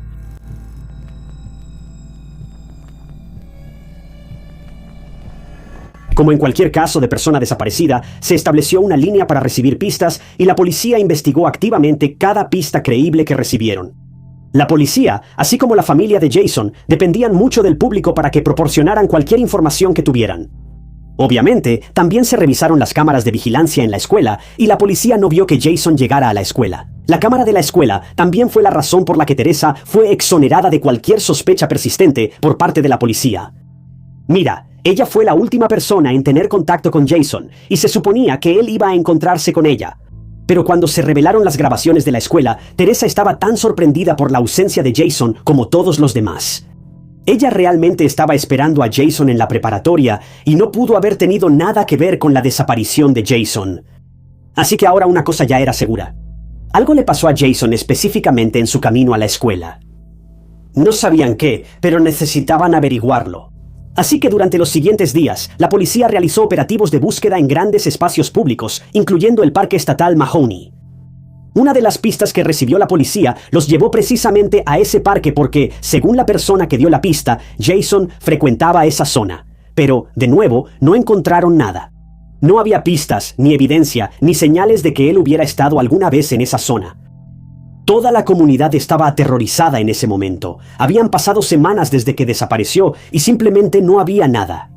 Había carteles pegados por todas partes, y la iglesia a la que él iba casi todos los días y donde era voluntario, lo único que se les ocurrió hacer fue atar listones amarillos en los árboles y postes en recuerdo de Jason. Todos solo esperaban y rezaban para que Jason estuviera bien. Pero así simplemente pasó aún más tiempo. Y a medida que pasaba el tiempo, todos empezaron a especular. Para este momento, los rumores y teorías ya habían comenzado a circular. La primera teoría, que casi nadie cree, es que Jason se fugó. Estaba bajo algún tipo de estrés. Su vida se estaba descarrilando después de dejar la universidad y no tener dinero para perseguir sus sueños académicos, así que simplemente huyó de todo. Ahora, hay un par de razones por las que la gente no cree en esta teoría, obviamente. Primero que nada, Jason no estaba en absoluto preparado para huir. Solo tenía como $100 con él la última vez que lo vieron. No se llevó ninguna de sus pertenencias y también dejó su auto, que, si me preguntas, es esencial si alguien está tratando de alejarse de todo. Por lo menos necesitas un auto si no tienes dinero para un boleto de autobús o de tren.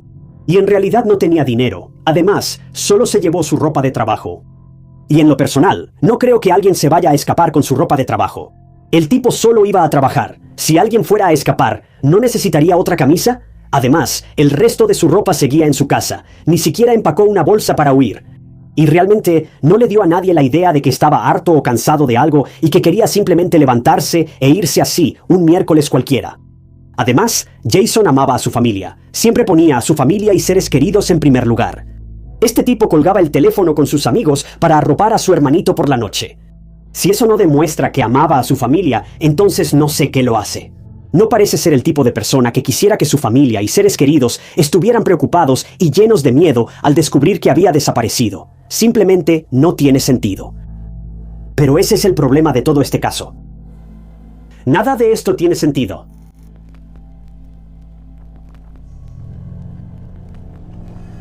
Se cree ampliamente que, de camino a la preparatoria Benson para encontrarse con Teresa, Jason fue trágicamente atropellado por un vehículo. Ahora, a esta teoría se le suma otra teoría. El accidente pudo haber ocurrido de dos maneras. La primera posibilidad es un poco descabellada, pero escúchame. Se cree que Jason sufrió lesiones en la cabeza y tal vez quedó amnésico. Ahora, sé que es muy poco probable que esto suceda y se debate mucho en línea si esto es cierto o no, pero esta es la situación. Esta teoría especula que Jason sigue vivo, pero como ahora tiene amnesia, está en otro lugar, posiblemente a varios estados de distancia, y nadie sabe dónde se puede encontrar porque ni siquiera él sabe quién es. Pero el otro ángulo de esa misma teoría del accidente trágico es bastante oscuro. Se cree que si Jason no tiene amnesia, lo más probable es que el accidente haya causado su fallecimiento. Y por miedo a ser atrapado por la policía, el conductor del vehículo simplemente se deshizo del cuerpo de Jason en tiempo récord. Ahora, esta teoría también tiene algunos huecos cuestionables. Por ejemplo, era pleno día. ¿Cómo es posible que nadie haya visto que este accidente ocurriera afuera de su casa o negocio mientras él caminaba por ahí? La ruta que tomó Jason estaba llena de casas y otras propiedades, así que la posibilidad de que nadie haya visto que algo así ocurriera es algo increíble. Pero además, que yo sepa, los accidentes no son precisamente silenciosos. Hay alboroto, especialmente si el incidente ocurre en un lugar que tiene varias casas a la izquierda y a la derecha. Es extraño que nadie haya visto o escuchado que un auto lo atropellara. Además, el conductor o agresor debió haber trabajado contrarreloj para intentar meterlo en su auto, asimilar la situación y deshacerse de la evidencia. Y luego también escapar antes de que alguien saliera de su casa para presenciarlo. Simplemente parece poco probable. Pero la otra teoría, la que la mayoría de la gente empieza a creer, es la teoría del secuestro. Esta teoría especula que Jason fue atraído a la casa o al auto de alguien mientras iba camino a la preparatoria y que fue secuestrado y posteriormente asesinado trágicamente. De hecho, el Departamento de Policía de Omaha ahora ha registrado el caso de Jason como un homicidio, así que tal vez estén en lo correcto con esto. Pero la gran pregunta es, ¿por qué Jason en particular? La zona donde vivía Jason era una zona con mucha actividad de trabajo sexual y otras actividades criminales asociadas. Así que se especula que este pudo haber sido el trágico final de la vida de Jason, pero no lo sabemos con certeza. Es desgarrador pensar que, si este fuera el caso, Jason simplemente perdió la vida mientras iba a trabajar, haciendo algo que hacía casi todos los días. Era solo un día común para él, y es increíblemente triste. Pero incluso esta teoría tiene un par de vertientes más. El primero es que Jason fue secuestrado en un auto. Jason era conocido por ser amable, confiado y servicial en exceso. Así que no sería raro que simplemente se detuviera y ayudara a alguien que tal vez le pida ayuda. También se especula que tal vez fue atraído al auto de alguien bajo falsas pretensiones y luego lo secuestraron antes de quitarle la vida más tarde. También algunos creen que pudo haber sido atraído a la casa de alguien. Pudo haber sido atraído a la casa de cualquiera a lo largo de esas 8 cuadras, pidiéndole que arreglara algo en la casa o algo por el estilo, y luego pudo haber sido incapacitado. Pero la cosa es que habría sido casi imposible derribar a Jason si estaba alerta. Era un tipo grande y alto y sabía cómo protegerse. Así que, a menos que estuviera en una situación donde pudiera bajar la guardia fácilmente y dar la espalda sin esperar peligro, habría sido difícil para el agresor dominarlo solo por la fuerza. Esta teoría también lleva a un escenario hipotético muy extraño y aterrador. ¿Y si esto fue obra de alguien que lo conocía? Porque, ¿de qué otra manera sabrían que Jason tenía un corazón de oro y estaba dispuesto a confiar en cualquiera que estuviera en problemas? De nuevo, quizá estoy exagerando, pero si esto fue obra de alguien que lo conocía, es aún más perturbador pensarlo. El hecho de que cualquiera pueda aprovecharse de la bondad y la confianza de alguien así es escalofriante. No está claro si la policía ha revisado todas las casas que estaban en la ruta que tomó Jason y donde incluso fue visto por última vez, porque realmente no hay información que se haya hecho pública hasta ahora. Ahora, había muchos delincuentes graves viviendo en el mismo vecindario que Jason. Así que es posible que Jason haya sido víctima de esta red de actividades criminales. Y de nuevo, no está claro si esta teoría tiene algo de verdad, pero en este momento, las teorías es todo lo que tenemos. Pero por último, una teoría que involucra a los acosadores también es ampliamente discutida entre los usuarios de Internet. Mira, cuando Jason estaba en la escuela, fue víctima de acoso escolar debido a su discapacidad de aprendizaje. Se especuló que los acosadores de Jason podrían haber tenido algo que ver con su desaparición y su posterior fallecimiento. Pero también vale la pena mencionar que Jason había dejado la escuela desde 1999. Según su mamá, Kelly, después de ese tiempo ya nadie lo molestaba. Y si alguien lo estaba molestando, no se lo mencionó a sus padres, lo cual sería algo extraño porque ellos compartían todo entre sí. Hasta el día de hoy, Jason Jolkowski aún no ha sido encontrado, ni con vida ni se ha encontrado su cuerpo. Ya han pasado 2 décadas y media desde que Jason salió de su casa para ir a trabajar en un turno temprano y no llegó a Fasolis. Además de eso, no regresó a casa. Los investigadores en el caso de Jason creen que casi con certeza hubo intervención de terceros, pero 25 años después todavía no tienen respuestas, ni sospechosos, ni siquiera una persona de interés. Se cree firmemente que fue secuestrado ahí mismo, ya sea por un vecino o por una persona al azar en un auto, y su destino sigue siendo desconocido hasta el día de hoy. El Departamento de Policía de Omaha continúa investigando el caso aunque hayan pasado los años. Pero lo más trágico es que la familia de Jason no tiene respuestas y no tiene ningún tipo de cierre. Solo pueden esperar que el caso de su hijo se resuelva y llegue a su fin. Y todavía viven cada día en agonía e incertidumbre, en esa montaña rusa de esperanza y desesperación, tratando de encontrar las respuestas a preguntas que los dejaron atónitos en junio de 2001. A raíz de la desaparición de Jason, sus seres queridos hicieron varias cosas para mantener su caso vigente, así como para evitar que otras personas se convirtieran en víctimas y revivieran el mismo trauma con el que los Jolkowski viven todos los días de su vida. Kelly y James fundaron el proyecto Jason, que ayuda a las familias con seres queridos desaparecidos a sobrellevar esas desapariciones y les enseña qué hacer para tratar de buscar ayuda. La familia también creó un sitio web independiente llamado missingjason.com, y esto se hizo en una época en la que el Internet todavía era bastante nuevo. Así que es muy loable que la familia de Jason haya hecho un esfuerzo tan grande para aprender algo nuevo solo para crear un sitio web para su hijo. Pero hablando de Internet, en 2005 también se aprobó la ley de Jason por la legislatura de Nebraska, la cual proporciona una base de datos estatal en línea para personas desaparecidas. Esto también fue específicamente gracias a los esfuerzos de la familia de Jason. A Kelly también se le otorgó el premio a la labor voluntaria en favor de las víctimas por el fiscal general de los Estados Unidos, Eric Holder, 5 años después de los hechos, en 2010 por su trabajo apoyando a las familias de personas desaparecidas. La verdad es que el caso de Jason podría no estar resuelto todavía. Pero lo que la familia de Jason está haciendo es mantener vivo su nombre y su legado, y eso es realmente admirable. Y solo espero que estén lo mejor posible en momentos como este. Es increíble ver que su familia, a pesar de nunca haber encontrado a su hijo, ha podido convertir su tragedia y su memoria en algo asombroso para otras familias que también tienen seres queridos desaparecidos. Y aunque puede que aún no hayan podido traer a su hijo a casa, han ayudado a salvar innumerables vidas y a reunir a muchísimas familias. Y al final de todo, eso cuenta para algo.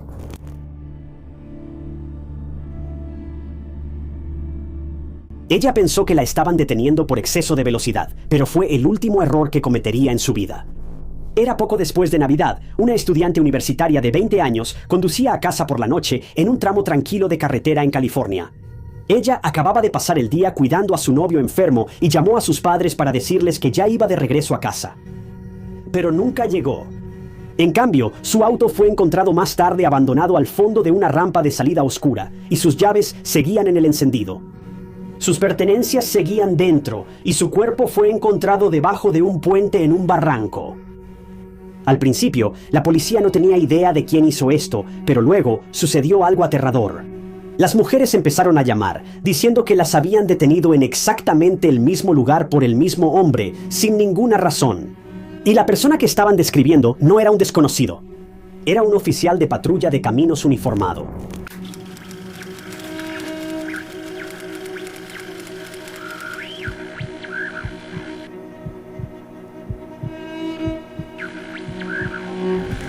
Cara Knott era una estudiante de 20 años en la Universidad Estatal de San Diego. Estudiaba educación porque quería ser maestra.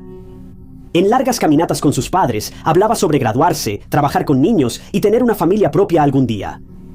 Cara era una persona amable, gentil y profundamente querida por todos los que la conocían. En ese momento, ella tenía una relación seria con su novio, Wayne Batista. Sus familias eran bastante cercanas y solían visitarse mutuamente con bastante frecuencia. Y ante los ojos de todos, Wayne era el indicado. La vida de Cara parecía estable, predecible y segura. Y luego, 2 días después de Navidad, todo salió mal. Era Navidad de 1986 y Cara y su familia la pasaron de maravilla durante las fiestas. Todos estaban reunidos para pasar un buen rato y el tiempo voló. Cara, de 20 años, y en realidad nadie más, nunca esperó que esa fuera la última Navidad feliz que celebrarían juntos. 2 días después, el 27 de diciembre, Wayne cayó con un caso muy fuerte de gripe. Aparentemente, era tan grave que ni siquiera podía levantarse de la cama y estaba en su casa con una fiebre altísima. Cuando Cara se enteró de esto, obviamente se preocupó mucho por él, pero así era Cara, siempre cuidando a las personas que amaba y haciendo todo lo posible por ser de ayuda. Así que Cara hizo planes para pasar el día con su novio y ayudarlo a recuperarse. Ella sabía que Wayne probablemente se sentía bastante mal y querría que alguien estuviera con él, así que eso fue exactamente lo que se propuso hacer. Le dijo a sus padres que pasaría el día en casa de Wayne en escondido y que regresaría por la noche. Era algo bastante básico y rutinario para Cara, así que sus padres la vieron subirse a su Volkswagen Beetle blanco de 1968 y le dijeron adiós a su hija con la mano. Ahora, la distancia entre las casas de Wayne y Cara era de aproximadamente 40 minutos en auto hacia el sur por la Interestatal 15. Esto es importante más adelante, así que solo tenlo en mente por ahora, pero Cara llegó a escondido y les avisó a sus padres que había llegado llamando desde la casa de su novio. Y eso fue todo. Cara pasó el día con Wayne, estando a su lado, ayudando en lo que podía, y cuando llegó la noche, era hora de que Cara regresara a casa. Ahora, como esto fue antes de la era de los teléfonos celulares, Cara llamó a sus padres una vez más desde la casa de Wayne, diciéndoles que ya iba en camino. Esto también es algo que hay que mencionar sobre Cara. Ahora, estoy seguro de que ya estás cansado de escuchar esto, pero Cara era bastante puntual. No tenía ningún plan de último minuto con nadie. Y si ella decía que iba a regresar a casa, puedes estar seguro de que eso era definitivo. Ella iba a regresar a casa. Así que los padres de Cara esperaban que estuviera en casa en unos 40 minutos más o menos, pero ella no regresó a casa. Pasaron 40 minutos, luego pasaron unos minutos más, y después ya había pasado 1 hora, y luego 1 hora y media. Los padres de Cara empezaban a ponerse ansiosos. ¿Dónde estaba ella? Ya debería haber llegado a casa, a menos que de alguna manera hubiera tenido un accidente en la Interestatal 15. Pero eso tampoco tenía sentido, porque Cara normalmente era del tipo de persona que avisaba a su familia si iba a llegar tarde o si tenía algún problema. Si hubiera una caseta telefónica cerca, entonces Kara ya les habría llamado para avisarles por qué iba tarde. Pero esa llamada nunca llegó, y con cada minuto que pasaba, los padres de Kara se sentían cada vez más inquietos y simplemente tenían un muy mal presentimiento. Así que cuando pensaron que ya habían esperado lo suficiente, la hermana de Kara, Cynthia, y su esposo, así como los padres de Kara, tomaron sus autos y condujeron por la misma ruta que Kara tomó para ir a la casa de Wayne. Ahora, tal vez Kara estaba varada en algún lugar y tal vez necesitaba ayuda. Tal vez su auto se quedó sin gasolina, tal vez fue una llanta ponchada. La familia Knotts estaba pensando en todo tipo de posibilidades que pudieran explicar lógicamente el retraso de Kara. Condujeron por las carreteras, intentaron buscar a Kara o su bocho blanco, pero no se encontraba por ningún lado. Mientras buscaban a Kara por su cuenta, su papá, Sam, también llamó a la policía para presentar un reporte de persona desaparecida. Pero la policía les aplicó la de esperen 48 horas y dejó a la familia indefensa y sola para buscar a su hija. La mamá de Kara, Joyce, hacía paradas frecuentes en teléfonos públicos y llamaba a los hospitales locales para preguntar si había habido algún accidente o herido que hubiera llegado en ese momento. Estaban intentando de todo para cubrir todas las posibilidades y buscar a Kara, pero no encontraron nada. Nadie que se pareciera a Kara o que tuviera su nombre fue admitido en el hospital. No se reportaron accidentes en los que estuviera involucrado un Volkswagen. Nada. Pero la familia Knott no se detuvo. No dejaron de buscar a Kara. Por más cliché que suene, esto no era nada típico de Kara. Ella nunca llegaba tarde, y escuchamos esto mucho en casos de crímenes reales, pero se dice tanto por algo. Si alguien llega inexplicablemente tarde a una cita muy importante o se desvía de su rutina cuando normalmente no lo haría, estas son señales que nunca deben ser ignoradas. Así que la familia Knott e incluso la familia extendida de Kara buscaron por todos los caminos, los senderos de tierra, los estacionamientos, sitios de construcción y quién sabe dónde más para buscar a Kara o su auto. La búsqueda de Kara continuó durante toda la noche y se detendría a la mañana siguiente cuando su propia familia hizo un descubrimiento escalofriante.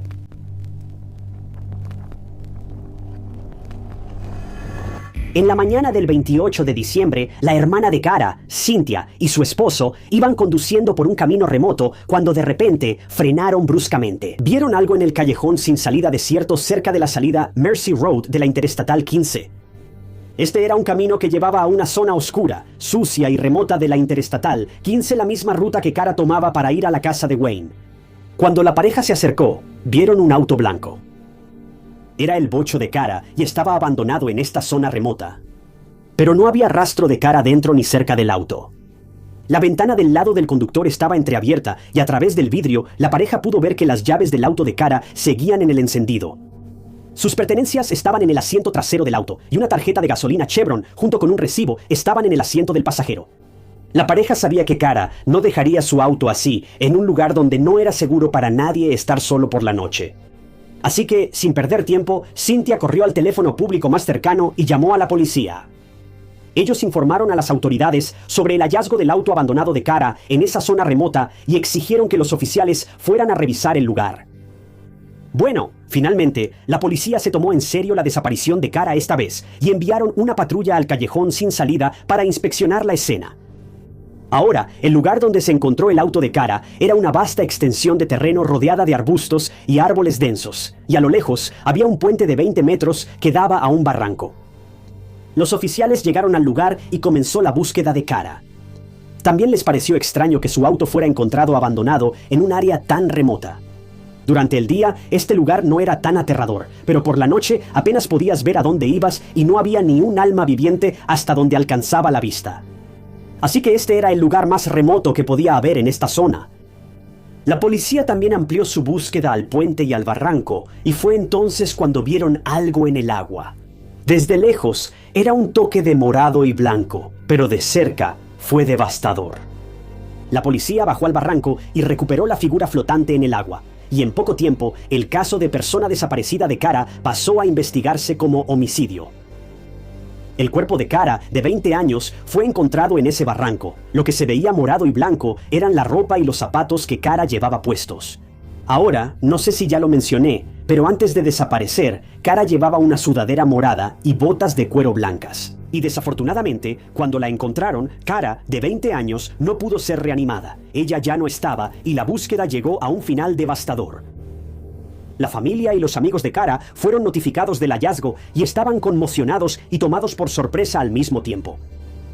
Cara, quien estaba viva, bien y sonriendo hace solo unas horas, ahora fue encontrada debajo de un puente, dejada en el barranco como si no fuera nadie. El mundo de la familia de Cara se puso de cabeza. Necesitaban respuestas. Necesitaban saber quién le había hecho esto a su Cara, quien nunca había hecho daño ni a una mosca, para empezar. Más tarde se realizó una autopsia al cuerpo de Cara y afortunadamente no se encontró evidencia de motivación sexual. Pero sí tuvo un destino terrible y alguien le quitó la vida con sus propias manos y una cuerda. También había lesiones en su rostro, así como heridas defensivas y ADN debajo de sus uñas, y tanto la policía como toda la comunidad estaban desconcertados. Necesitaban atrapar al culpable antes de que volviera a atacar.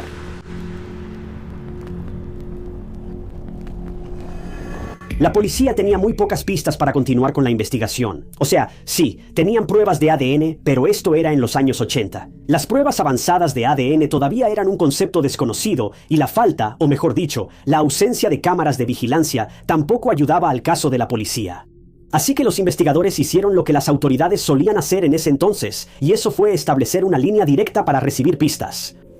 Necesitaban que cualquiera que tuviera detalles sobre Cara o que hubiera visto algo sospechoso en la Interestatal 15 la noche del 27 de diciembre se presentara. Mientras tanto, la policía rastreó los movimientos de Cara ese día. Ella fue a casa de Wayne y eso se confirmó después de hablar con Wayne y sus padres, y luego se fue. Mientras iba de camino a su casa, Cara se detuvo a cargar gasolina en una estación Chevron cercana, a unas 10 millas al norte, justo a un lado de la Interestatal 15.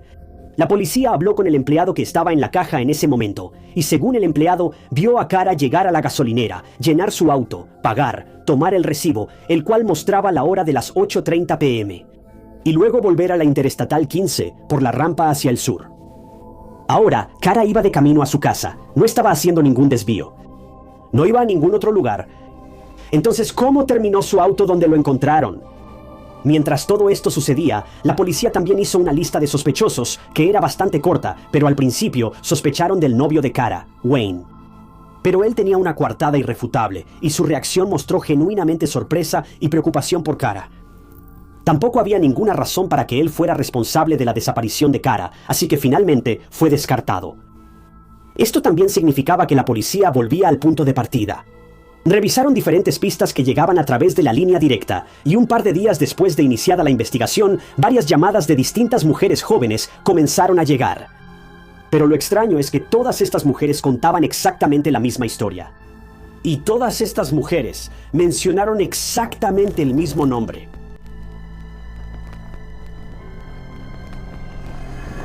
Las mujeres que llamaron a la línea directa después de la desaparición de Cara tenían todas 20 y tantos años y, curiosamente, todas conducían los mismos autos que Cara. No solo similares, sino exactamente los mismos. Todas las mujeres tenían Volkswagen Beetle y eran exactamente el mismo modelo que tenía Cara. Las mujeres también tenían un parecido sorprendente entre sí. Así que esto fue un comienzo muy inquietante para la policía. Si realmente se trataba de un caso de un criminal en serie, bueno, tenía un tipo muy específico. Las mujeres le dijeron a los investigadores que habían enfrentado una situación muy extraña e incómoda en la misma zona donde se encontró el auto de Cara, en Mercy Road. Las mujeres revelaron que iban conduciendo por la Interestatal 15 de noche y que las detenía un oficial de la Patrulla de Caminos de California en servicio. Pero lo extraño era que el oficial hacía que las mujeres se orillaran al final de una salida apartada y sin iluminación. Además, no era como si las mujeres estuvieran infringiendo la ley ni nada por el estilo. Ellas estaban conduciendo a la velocidad permitida o por debajo de ella. No estaban siendo imprudentes, estaban sobrias, así que todas se sorprendieron cuando fueron detenidas por un oficial de la patrulla de caminos. ¿Pero qué podían hacer? No podían simplemente pelear con una figura de autoridad. Sentían que tenían que obedecer. Bueno, fue entonces cuando las cosas empezaron a ponerse raras. El oficial procedía a detener a estas mujeres durante 90 minutos cada vez. No 9, 90. Y eso, además, sin ninguna razón. Luego, el oficial se metía en la vida personal de las mujeres y les hacía preguntas realmente incómodas, de la nada, antes de finalmente dejarlas ir. El oficial no era amenazante, pero a veces cruzaba la línea y tocaba el hombro o el cabello de la mujer, lo que obviamente dejaba a estas mujeres en estado de shock y angustia. O sea, ¿te imaginas que te detenga un oficial de la patrulla de caminos de California cuando no hiciste nada malo y tener que lidiar con preguntas y acciones inapropiadas durante 1 hora y media? Bueno, la policía habló con otras personas que se encontraron con este oficial en particular, y todas las mujeres que se parecían a Cara fueron detenidas por un tiempo inusualmente largo, mientras que a los conductores hombres a menudo los dejaban ir en 5 o 10 minutos después de ser detenidos en la autopista.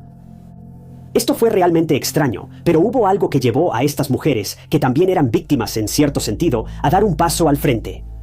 Fue un segmento de televisión que hablaba sobre la seguridad vial y que se transmitió después de la desaparición de Cara. Mira, 2 días después de que Cara tomara la ruta I-15 hacia la casa de su novio y el escalofriante hallazgo de su auto y su cuerpo, una estación de noticias local decidió grabar un segmento con un oficial de la patrulla de caminos de California para dar consejos de seguridad y explicar qué hacer cuando una persona se queda varada al costado del camino. El rostro de este segmento fue un oficial modelo de la patrulla de caminos, con 13 años de servicio, Craig Payer. Era un hombre de mediana edad, que parecía confiable y como alguien a quien acudirías en busca de ayuda si te quedaras varado al costado de un camino oscuro. Y en este segmento, Craig fue visto conduciendo por su ruta habitual, la Interestatal 15, la misma ruta que había tomado Cara. Y lo hacía mientras hablaba con los camarógrafos y daba a los espectadores consejos de seguridad para seguir en la carretera. Este segmento estaba por todos lados en la televisión, y todos los hombres, mujeres, ancianos y niños lo vieron, incluidas las mujeres que más tarde llamaron a la línea directa que se estableció para la investigación del asesinato de Cara. Ellas ya habían visto a este hombre antes, porque era el mismo oficial de la CHP que las detuvo por la noche durante un tiempo sospechosamente largo y actuó de manera poco profesional con ellas. Ese mismo tipo desagradable ahora estaba en la televisión dando consejos de seguridad a los automovilistas en la carretera. Pero también había otra cosa que mucha gente simplemente no podía pasar por alto. Craig tenía heridas en la cara, parecían rasguños, y ni siquiera intentó cubrirlas. Estaban a la vista, y aunque en ese momento la gente no pensó mucho en eso, ahora que la policía tenía esta nueva información de que Craig, el oficial modelo de la CHP, con un historial impecable, había estado aterrorizando a mujeres y haciéndolas sentir angustiadas. En caminos remotos de la Interestatal 15, sabían que no podían dejar pasar este detalle. Así que la policía investigó más a fondo a Craig. Básicamente querían verificar dónde estaba él en el momento en que Cara también estaba en la Interestatal 15. Y mira, un empleado de otra gasolinera local, esta cerca de donde se encontró el auto de Cara, fue interrogado por la policía sobre si vio a Craig esa fatídica noche. Y bueno, esta persona sí había visto a Craig. Eran como las 9:30, así que aproximadamente 1 hora después de que Cara llenó su auto de gasolina en esa estación Chevron. Y según el encargado, Craig se veía muy nervioso y desaliñado, y tenía heridas en la cara, las mismas heridas que ahora mostraba en ese segmento de televisión. Cuando el encargado intentó conversar con Craig y le preguntó cómo iba su noche, él respondió que, cito, había tenido una noche difícil. La esposa de Craig también se presentó y le dijo a la policía que ella también vio las heridas en su cara cuando él regresó a casa del trabajo esa noche. Y él le dio una explicación algo vaga. Luego, las discrepancias en las multas por exceso de velocidad levantaron muchas sospechas para la policía. Mira, 2 hermanos se presentaron y le dijeron a la policía que Craig los había detenido por exceso de velocidad y les había puesto una multa alrededor de las 10 de la noche. Pero cuando revisaron esos registros, mostraron que Craig había borrado la hora original y la cambió a las 9:20 de la noche, dándose así una coartada para esa noche. Todo fue realmente extraño. Así que la policía tenía una razón lo suficientemente fuerte para arrestar a Craig como sospechoso. Y como era de esperarse, eso fue exactamente lo que hicieron.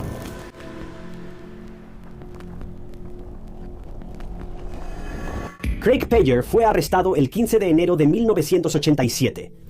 Cuando le preguntaron sobre las heridas en su rostro, Craig intentó explicarlas diciendo que se cayó de cabeza contra una malla ciclónica, pero la policía no le creyó. Las heridas eran consistentes con alguien que lo arañó en un intento de protegerse. Las heridas causadas por una malla ciclónica no se parecían a las heridas de Craig. Al final, la evidencia en su contra se acumuló cada vez más, y la policía lo acusó de asesinato en primer grado de Cara Knott. Las pertenencias de Craig también fueron confiscadas por la policía, y en su auto encontraron una cuerda y una linterna, ambas cosas que se usaron para someter y finalmente quitarle la vida a Cara. Es increíble que Craig todavía tuviera el arma homicida en su auto, y ambos objetos resultaron ser la clave para condenarlo al final. Además, las pruebas forenses ubicaron a Craig en la escena del crimen, y prácticamente confirmaron la idea de que él fue quien atacó a Cara. Se encontró su ADN en los zapatos de Cara y el ADN de Cara se encontró en la ropa y el cuerpo de Craig. Afortunadamente para la policía, Craig tenía un tipo de sangre muy raro, AB negativo, y se encontró sangre de ese tipo en la ropa y el cuerpo de Cara. Así que literalmente no hubo ninguna persona involucrada en el ataque a Cara aparte del propio Craig. Para enero de 1988 se llevó a cabo el primer juicio de Craig, pero el resultado fue un jurado en desacuerdo. En ese momento, la gente simplemente no podía creer que un oficial de patrulla fuera capaz de algo así. Pero después de horas y horas de deliberación, no pudieron llegar a un veredicto. El jurado de 12 personas quedó estancado, con 7 de ellos votando por el veredicto de culpabilidad. Así que mientras se preparaba otro juicio, Craig estaba libre bajo fianza. Ni siquiera puedo imaginar cómo debió haberse sentido la familia de Cara por esto. Parecía más que claro que esta persona estuvo involucrada en el ataque a Cara. Y aunque fue acusado del crimen, el juicio terminó en pura confusión y desorganización, y ahora él estaba libre y podía lastimar a otras mujeres jóvenes hasta su segundo juicio. Pero finalmente, después de unos meses, se llevó a cabo ese segundo juicio. Los fiscales trabajaron incansablemente en este y presentaron pruebas concretas, testigos y todo lo necesario para finalmente condenar a Craig por sus acciones atroces. Y el juicio dio frutos, y los miembros del jurado llegaron a un veredicto unánime. Craig Payer fue declarado culpable de asesinato en primer grado. Pero Craig Payer, por otro lado, ni siquiera pronunció una palabra en su propio juicio y continuó manteniendo su inocencia hasta el final. Pero finalmente, el 4 de agosto de 1988, Craig Payer fue sentenciado a cadena perpetua con un mínimo de 25 años. Desde entonces, se le ha negado la libertad condicional en 2 ocasiones, una vez en 2008 y otra vez en 2012. Todavía se le considera un peligro para la sociedad, y no estoy discutiendo eso en absoluto. Actualmente está cumpliendo su condena en la Colonia de Hombres de California, en California. Su próxima audiencia de libertad condicional está programada para enero de 2027, lo cual, sinceramente, no está tan lejos. Y la familia de Cara, que ha estado presente en cada comparecencia judicial, juicio y audiencia de libertad condicional, quiere que este asesino nunca vuelva a ver la luz del día. Pero lo que aún no está claro hasta el día de hoy es la razón por la que Craig atacó a Cara. Él ha atacado a mujeres en el pasado y de la misma manera, pero solo escaló a asesinato con Cara. Como Craig ha mantenido la boca cerrada, realmente no sabemos qué pasó esa noche que llevó a Craig a hacer lo impensable y puede que nunca lo sepamos. ¿Por qué después de todo este tiempo, este hombre no ha dicho ni una sola palabra sobre esto? Realmente no lo sé. Supongo que solo espera que en algún momento alguien de la Junta de Libertad Condicional crea que es inocente o algo así. No lo sé. Pero Cara solo seguía con su rutina esa noche, como de costumbre. Y de la nada, Craig la detuvo, la asesinó y luego actuó como si nada hubiera pasado. Todo parece no tener sentido, y supongo que en cierto modo lo es. Lo fue. El papá de Cara, Sam, y el resto de la familia Knott incluso hicieron campaña para que se acortara el plazo de espera de 48 horas en casos de personas desaparecidas con el fin de ayudar a resolver estos casos rápidamente y, con suerte, salvar a otras personas de la misma tragedia que ellos vivieron. No sé si tuvieron éxito en esta área en particular o no, pero he escuchado de varias fuentes que la mayoría de los departamentos de policía hoy en día, ni siquiera tienen un periodo de espera para reportar a una persona desaparecida. Así que tal vez de alguna manera su campaña tuvo éxito. Pero lo más desgarrador de este caso es que Sam, el papá de Cara, falleció de un ataque al corazón a apenas unos pies de donde encontraron sin vida a su propia hija. Verás, la familia Knott había creado un memorial, un hermoso jardín con un roble en honor a su hija, y Sam estaba cuidándolo cuando su corazón dejó de funcionar.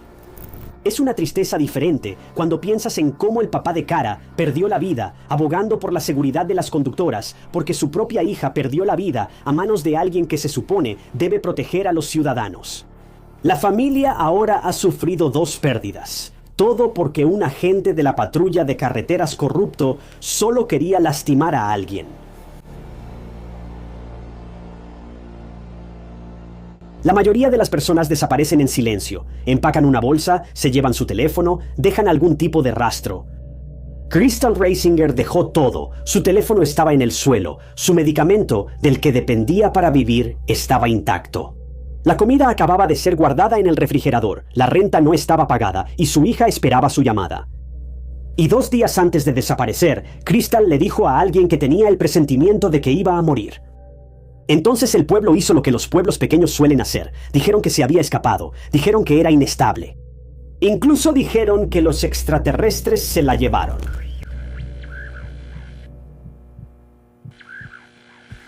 Crystal Rasinger nació en Phoenix, Arizona. Se sabe muy poco públicamente sobre su infancia, excepto que fue inestable. Su vida en casa era tan difícil que eventualmente la enviaron a Denver para vivir con su tía, esperando algo más seguro. Pero esa situación también se desmoronó. Cuando tenía solo 15 años, los tribunales intervinieron y la retiraron de la custodia de su tía. Fue entonces cuando se mudó con la familia de una amiga, los Irving. Por primera vez, Crystal experimentó algo que se sentía normal. Debbie y Rodney Irving incluso la trataron como a su propia hija. Le dieron un cuarto amueblado en el sótano, la animaron a terminar la preparatoria, la impulsaron a ir a la universidad, le dieron estabilidad, estructura, todo. Y Crystal prosperó. Se inscribió en Western State College, donde formó amistades cercanas, incluyendo una con un hombre llamado Michael, cuya familia también la acogió.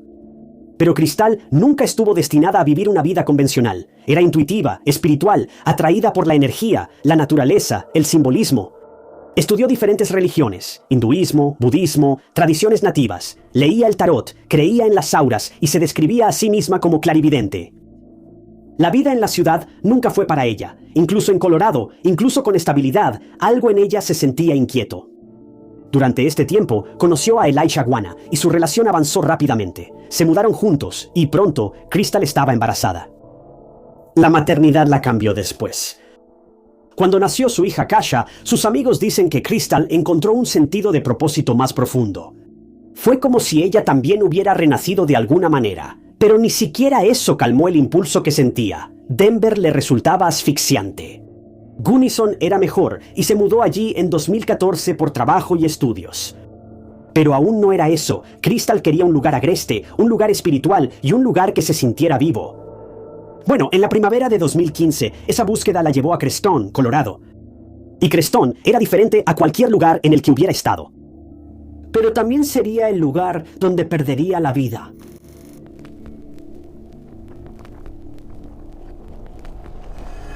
Crestone es conocida como la capital mundial de la religión de la nueva era. Básicamente, es un refugio de personas o buscadores de la verdad que acuden a esta zona para encontrar su propósito, conectarse con la madre naturaleza y conocer a personas afines.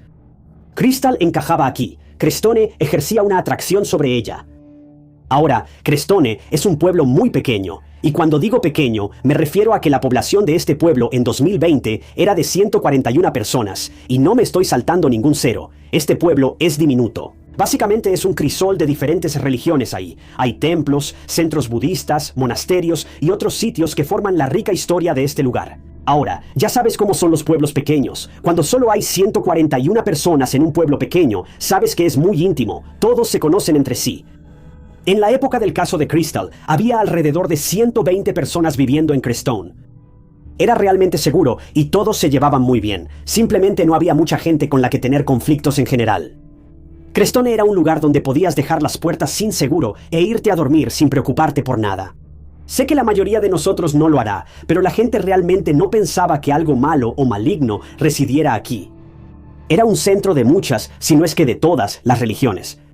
Aunque el lugar en sí estaba rodeado de dunas de arena remotas y no había nada a kilómetros y kilómetros, la gente aún dormía tranquila por la noche, sabiendo que nada podía pasar. Otra cosa muy interesante sobre Crestone es que había un pueblo vecino llamado Hooper. Ahora, Hooper es un pueblo aún más pequeño que Crestone. Si pensabas que 141 era un número pequeño, la población de Hooper era de 81 personas, pero eso no es por lo que Hooper es conocido. Si eres fanático de las teorías de conspiración sobre extraterrestres y cosas así, puede que ya estés familiarizado con Hooper. Pero para aquellos que no lo saben, Hooper es el hogar de la Torre de Observación de OVNIs. Es un lugar donde a menudo se reportan avistamientos de OVNIs. Esta atracción turística de la Torre de Observación originalmente era un granero propiedad de una mujer llamada Judy Messaline. Pero en el año 2000 Judy, una ganadera con dificultades económicas, tuvo la idea de aprovechar su granero y convertirlo en un sitio de observación de ovnis después de que se reportaran muchos avistamientos de ovnis en el cielo. Según Judy, mucha gente acampaba en su granero con la esperanza de ver un ovni, sin su permiso, por cierto. Así que se le ocurrió la idea de convertir su granero en una atracción turística después de obtener el permiso de los comisionados del condado. Judy también vendía mercancía de extraterrestres, camisetas, y eso mantenía su negocio a flote. En general, vio una oportunidad para recuperar sus finanzas y también beneficiar un poco a la ciudad, y la aprovechó. La torre de observación de ovnis es un rancho de 20 acres y también consiste en una plataforma de 3 metros de altura donde los visitantes pueden sentarse, mirar al cielo y tal vez incluso ver un ovni o algún ser extraterrestre. Aparentemente, en 2023, Judy declaró que hubo 163 avistamientos de ovnis reportados, de los cuales 27 fueron vistos por ella misma, y también daba entrevistas y organizaba conferencias sobre ovnis ahí. Desde su establecimiento, más de 30,000 personas han visitado esa torre de observación. Ahora, sé que probablemente te estés preguntando cómo se relaciona todo esto con Crystal. Crestone a Hooper y el despertar espiritual, los alienígenas y los ovnis. Bueno, llegaremos a eso en un momento. Pero este era el lugar cerca del cual vivía Crystal.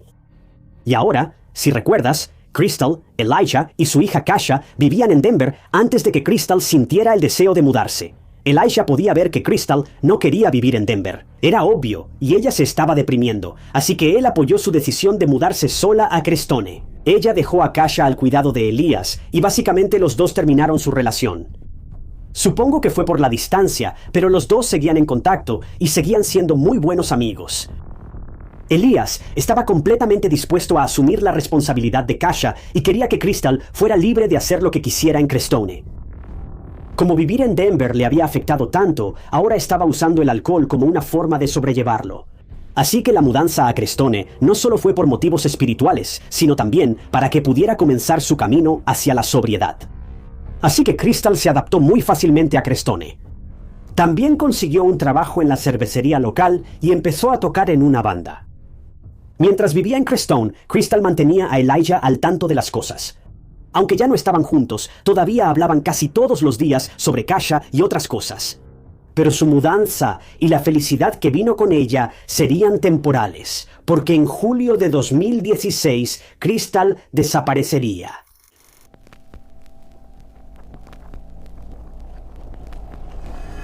Según Elías, con quien Crystal compartía todos sus pensamientos y sentimientos, ella lo llamó antes de desaparecer. Por teléfono sonaba un poco preocupada. Mira, ella decía ser psíquica. ¿Conoces a esas personas que tienen como un sexto sentido y saben que algo bueno o malo está por pasar? Bueno, así era exactamente ella. Y esa llamada telefónica con Elías solo puede describirse como un presagio. Por teléfono, ella le dijo a Elías que tenía un presentimiento muy malo de que algo iba a pasarle a ella, a él o a los dos, y que por alguna razón no podía evitarlo.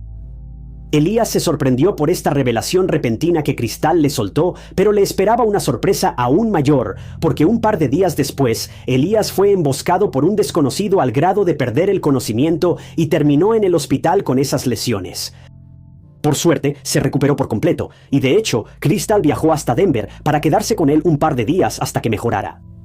Finalmente, se fue, pero eso consolidó las sospechas y el presentimiento en la mente de Elías. Pero pronto, algo le sucedería a la propia psíquica. Como ya se mencionó, Crystal y Elías hablaban por teléfono todos los días. Nunca pasaba un día sin que Crystal llamara a Elías para preguntar por él, por Kasha y por otras cosas. Pero esta vez, Crystal no lo llamó. Y cuando Elías la llamó, ella no contestaba su teléfono. Esto era realmente extraño. ¿Por qué Crystal simplemente dejaría de comunicarse así? Nunca había hecho esto antes. Entonces, ¿qué estaba pasando? Esto llevó a Elías a llamar a la policía y reportarla como desaparecida después de un par de días sin saber nada de ella. Sin que Elías lo supiera, alguien más ya había presentado un reporte por la desaparición de Crystal. Y curiosamente, fue su arrendador. ¿Pero por qué? Bueno, en Crestone, el 13 de julio de 2016, una mujer llamada Ara McDonald notificó a la oficina del sheriff sobre la desaparición de su inquilina Crystal. Mira, Ara le había dicho a la policía un par de días antes que fue a visitar a Crystal a su casa porque era día de renta. Cuando vio a Crystal en su casa, se preocupó de inmediato porque parecía bastante alterada y estresada. Su ropa estaba hecha un desastre y claramente no se encontraba bien. Cuando Ara le preguntó qué pasaba, Crystal procedió a contarle que había salido la noche anterior y creía que alguien la había drogado y abusado de ella. Tras el reporte de persona desaparecida, la policía fue directamente a la casa de Crystal y logró entrar. Para sorpresa del investigador, la casa estaba en condiciones normales. No faltaba nada, nada parecía estar fuera de lugar. No parecía que Crystal simplemente hubiera hecho sus maletas y se hubiera ido a algún lugar. pero el teléfono celular de Crystal fue encontrado en el piso de la casa. La batería se había agotado y presumiblemente fue abandonado ahí. La policía también encontró su medicamento diario, sin el cual ni siquiera podía moverse un centímetro, mucho menos salir de su casa para ir a otro lugar. La policía también revisó la cocina y el refrigerador, y todavía había comida fresca adentro. El lugar estaba bien abastecido, y eso solo podía significar una cosa. Crystal no tenía ningún plan repentino de irse a algún lugar o de marcharse por completo.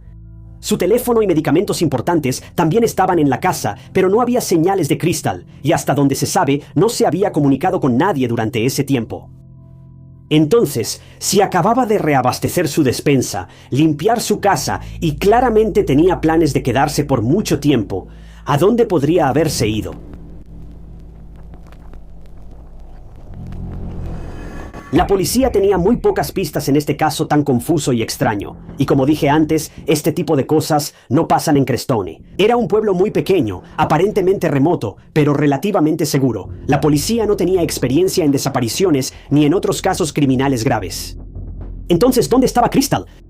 Esta era la principal preocupación para sus seres queridos y para todas las demás personas en Crestone, porque la noticia se difundió muy rápido. Lo único que la policía podía hacer en ese momento era reconstruir sus movimientos del día anterior y luego revisar su teléfono. Además, querían saber la razón por la que Crystal estaba tan angustiada el día que se reunió con su casera. Entonces, ¿a dónde había ido esa noche en una velada que terminaría siendo traumática para ella? Bueno, la línea de tiempo es un poco confusa, pero lo que sí sabemos con certeza es que la noche antes de que la casera visitara a Crystal, ella había ido a un círculo de tambores en Crestone. Para quienes no lo sepan, un círculo de tambores es un tipo de fiesta alrededor de una fogata donde la gente hace una hoguera, en parte porque hace mucho frío por la noche y se reúnen alrededor de las brasas para tocar estos enormes tambores y cantar canciones. Realmente es solo una forma para que los entusiastas se reúnan, compartan un buen rato, toquen algo de música y se reconecten con la naturaleza. Crystal no era de las que rechazaban una invitación divertida, así que fue allí. Pero aparentemente su noche no terminó bien, porque alguien tenía intenciones sumamente nefastas y prácticamente abusó sexualmente de Crystal mientras estaba intoxicada. Ella estaba muy desorientada después de lo sucedido, obviamente, y muy alterada. Logró llegar a su casa, pero claramente estaba angustiada. Y fue en este estado en el que su casera R la encontró. Es una experiencia muy aterradora para cualquier mujer, y es devastador que haya sucedido en una fiesta donde había mucha gente. Pero el sospechoso nunca fue atrapado. Y tampoco sé si Crystal lo denunció ante la policía. La policía pensó que este individuo podría tener algo que ver con la desaparición de Crystal. Tal vez ella amenazó con ir a la policía para denunciar la agresión sexual, pero no tuvo la oportunidad de hacerlo. La policía no lo sabía con certeza, solo estaban tratando de encontrar la explicación más razonable. Y luego la policía habló con algunas de las personas en la fiesta. Querían ver si alguien había visto el ataque a Crystal o al sospechoso. Solo necesitaban pistas para resolver este misterio. Bueno, no sé si descubrieron algo sobre el ataque o el sospechoso o no, pero sí escucharon algo bastante extraño, y esto desconcertó un poco a la policía, si soy honesto. Ahora si recuerdas, la casera de Crystal reportó su desaparición el 13 de julio. Sin embargo, las personas en la fiesta afirmaron haber visto a Crystal en un círculo de tambores el 18 de julio. Esto fue 5 días después de que se reportó su desaparición y de no haber tenido contacto con nadie. Entonces, ¿la gente realmente vio a Crystal en ese círculo de tambores después de su supuesta desaparición? Esta fue una información realmente confusa, y aunque podría atribuirse a que confundieron a otra mujer con Crystal, la policía no podía dejarlo pasar. Necesitaban investigar todas las posibilidades antes de poder pasar al siguiente. Así que lo siguiente que hizo la policía fue realizar búsquedas. Llamaron a voluntarios, personas de áreas vecinas, y juntos buscaron en las vastas, desoladas y prácticamente remotas dunas de arena de Crestone. Hubo búsquedas aéreas, búsquedas terrestres y toda una unidad canina que revisó las diferentes áreas de Crestone. La policía registró el área donde se llevó a cabo la fiesta. Buscaron por todas partes en las zonas alrededor de la casa de Crystal y los lugares que ella frecuentaba. La policía visitó su lugar de trabajo, donde no la habían visto desde el 13 de julio. Al Buró de Investigaciones de Colorado se le pidió pronto que se uniera al caso, ya que era muy complejo y extraño para la fuerza policial que no lidiaba con cosas así regularmente. Pero no encontraron nada. Literalmente no había ninguna pista sobre a dónde podría haberse ido Crystal. Las búsquedas no tuvieron éxito, pero no se detuvieron. Mientras tanto, la policía tenía el teléfono de Crystal en su poder y decidió revisarlo.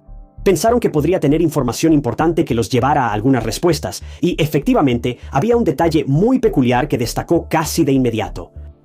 Era una llamada de un número que aparecía en el teléfono de Crystal. No sabemos exactamente cuándo se hizo la llamada, pero esta fue la última llamada que entró antes de que Crystal dejara de usar su teléfono o se apagara. Y fue de un hombre, pero no era un hombre común, al menos no a los ojos de la policía o de los locales. No sabemos quién era este hombre, dónde vivía o cómo se llamaba, pero sí sabemos que era peligroso. Era conocido en el área de Crestone como un hombre violento que tenía un largo historial de drogar las bebidas de las mujeres y luego tener relaciones sexuales con ellas sin su consentimiento. Este hombre tenía antecedentes penales y era un peligro para las mujeres, y su modus operandi era muy similar al ataque que Crystal sufrió no mucho antes de su desaparición. También hubo numerosos reportes de otros inquilinos de que personas extrañas entraban y salían de la casa de Crystal.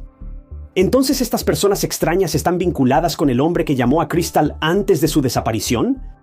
Según la información disponible, este hombre es la última persona que interactuó con Crystal. Así que no es una suposición descabellada. Pero aún quedan preguntas. ¿Por qué este hombre llamaba a Crystal? ¿Cómo consiguió este hombre su número?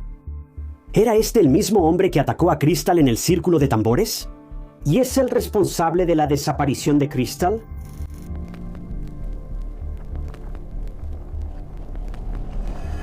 Aunque este caso ocurrió en una comunidad tan pequeña, prácticamente no hay pistas. No sabemos si la policía investigó a este hombre misterioso o si todavía están investigando activamente el caso. No debería ser tan difícil, ya que él tiene antecedentes penales. Pero juzgando por el progreso en el caso de Crystal y que no se ha hecho ningún arresto después de 9 años, eso dice mucho. Por supuesto, en cualquier caso como este, hay mucha especulación y teorías, y el caso de Crystal no es la excepción. La primera teoría tiene que ver con que Crystal se haya fugado, y de entrada es increíble por varias razones. Primero, Crystal tenía una hija, tenía responsabilidades. Ella nunca se iría así nada más porque quisiera embarcarse en algún viaje espiritual. Al menos le habría avisado a Elijah, si no a su casera o a sus amigos. Elijah y Crystal hablaban por teléfono todos los días sobre cualquier cosa, y la idea de simplemente alejarse de todo nunca se mencionó. Si ese era el plan de Crystal, no lo dejó claro. Además, el estado de su casa no indicaba que se hubiera escapado. Había abastecido el refrigerador con comida, su medicamento seguía ahí, no se llevó su teléfono. No hubo actividad en su tarjeta de crédito. Mucha gente dice que esto no es un comportamiento normal de alguien que se escapa, al menos si habría llevado ese medicamento con ella, no podía vivir sin él. La segunda teoría, que es la más creíble, es que hubo mano criminal, y el culpable fue el hombre misterioso que agredió a Crystal en ese círculo de tambores. La policía consideró la posibilidad de que él fuera el mismo hombre que también la llamó por teléfono, y puede que la haya amenazado para que no lo denunciara ante la policía. La policía también cree que hubo juego sucio en la desaparición de Crystal, y hay varias personas de interés, pero hasta ahora no sabemos si se han hecho arrestos o si ha habido algún avance. Si es así, esa información no se ha hecho pública. Pero ya que estamos hablando de teorías, la gente de Crestone y Hooper también tenía su propia teoría, que es diferente a cualquier teoría de un caso real que probablemente hayas escuchado. Abducción alienígena. Mucha gente cree que la desaparición de Crystal fue una abducción alienígena, y como el lugar donde vivía era un famoso punto de avistamientos de ovnis, no es tan descabellado como podría parecer al principio. Pero ya sea que creas en los alienígenas, las abducciones o incluso en lo extraterrestre, este caso sigue siendo misterioso y muy inquietante de todos modos. No sabemos qué le pasó a Crystal esa noche, a dónde fue, o si fue abducida, y no sabemos si alguna vez lo descubriremos. La policía no cree en la teoría de los alienígenas por razones obvias, y todavía piensan que lo que le pasó a Crystal fue obra de terrícolas, no de seres intergalácticos. Pero la peor parte de este caso es que nunca se ha encontrado a Crystal. Ella sigue allá afuera en algún lugar, y aunque odio decirlo, las posibilidades de encontrarla con vida casi 10 años después no se ven nada bien. Todavía hay una recompensa de $20,000 por cualquier información sobre Crystal o un posible arresto en su caso, pero la investigación estuvo estancada durante mucho tiempo. Pero en 2022, 6 años después de su desaparición, la policía registró un campamento en las afueras de Crestone, y ahí encontraron restos humanos. Fue un descubrimiento aterrador, y todos pensaron lo peor, pero la policía tenía la sospecha de que estos restos no pertenecían a Crystal. Bueno, se realizaron pruebas y efectivamente los restos no eran de Crystal. Eran los restos cremados de otra persona, cuyos restos su familia había esparcido ahí. Aunque fue un alivio, aún así no llevó a ninguna respuesta en el caso de Crystal. Era como si simplemente hubiera desaparecido de la faz de la Tierra, haciendo que la teoría de los extraterrestres fuera realmente la única solución plausible en este punto. Bueno, recientemente, en agosto de 2025, la Oficina de Investigaciones de Colorado actualizó al público sobre sus hallazgos. Y el 6 de agosto, un equipo de búsqueda con perros rastreadores de cadáveres fue enviado a un lugar no revelado que se creía estaba relacionado con este caso. No sabemos si el equipo encontró algo útil, porque todavía mantienen la información en secreto, pero se renovó el llamado para recibir pistas sobre el caso de Crystal, así que interpreta eso como quieras. Siento que si hubieran encontrado restos o algo así, probablemente se lo habrían dicho al público, así que parece que por ahora ella sigue desaparecida. No ha habido más actualizaciones en el caso hasta ahora, pero realmente espero que la policía encuentre respuestas para la hija de Crystal, Kasha, quien no ha visto a su mamá en casi una década. Crystal estaba en la vida de Kasha un momento y al siguiente ya no, y todavía no la encuentran, dejando a Elijah y Kasha solos. Hay algo profundamente humano en querer más, en desear paz, propósito y verdad. Pero la oscura verdad es que no todo lo que se siente espiritual es seguro, no todo lo que parece iluminado es luz. Crystal era solo una mujer buscando algo real. Y a veces, cuando buscamos sin discernimiento, podemos caminar directamente hacia cosas increíblemente peligrosas. Ese anhelo, esa inquietud y ese deseo de algo más no está mal. Es humano. Crystal solo quería paz. Pero lo que encontró fue mucho peor.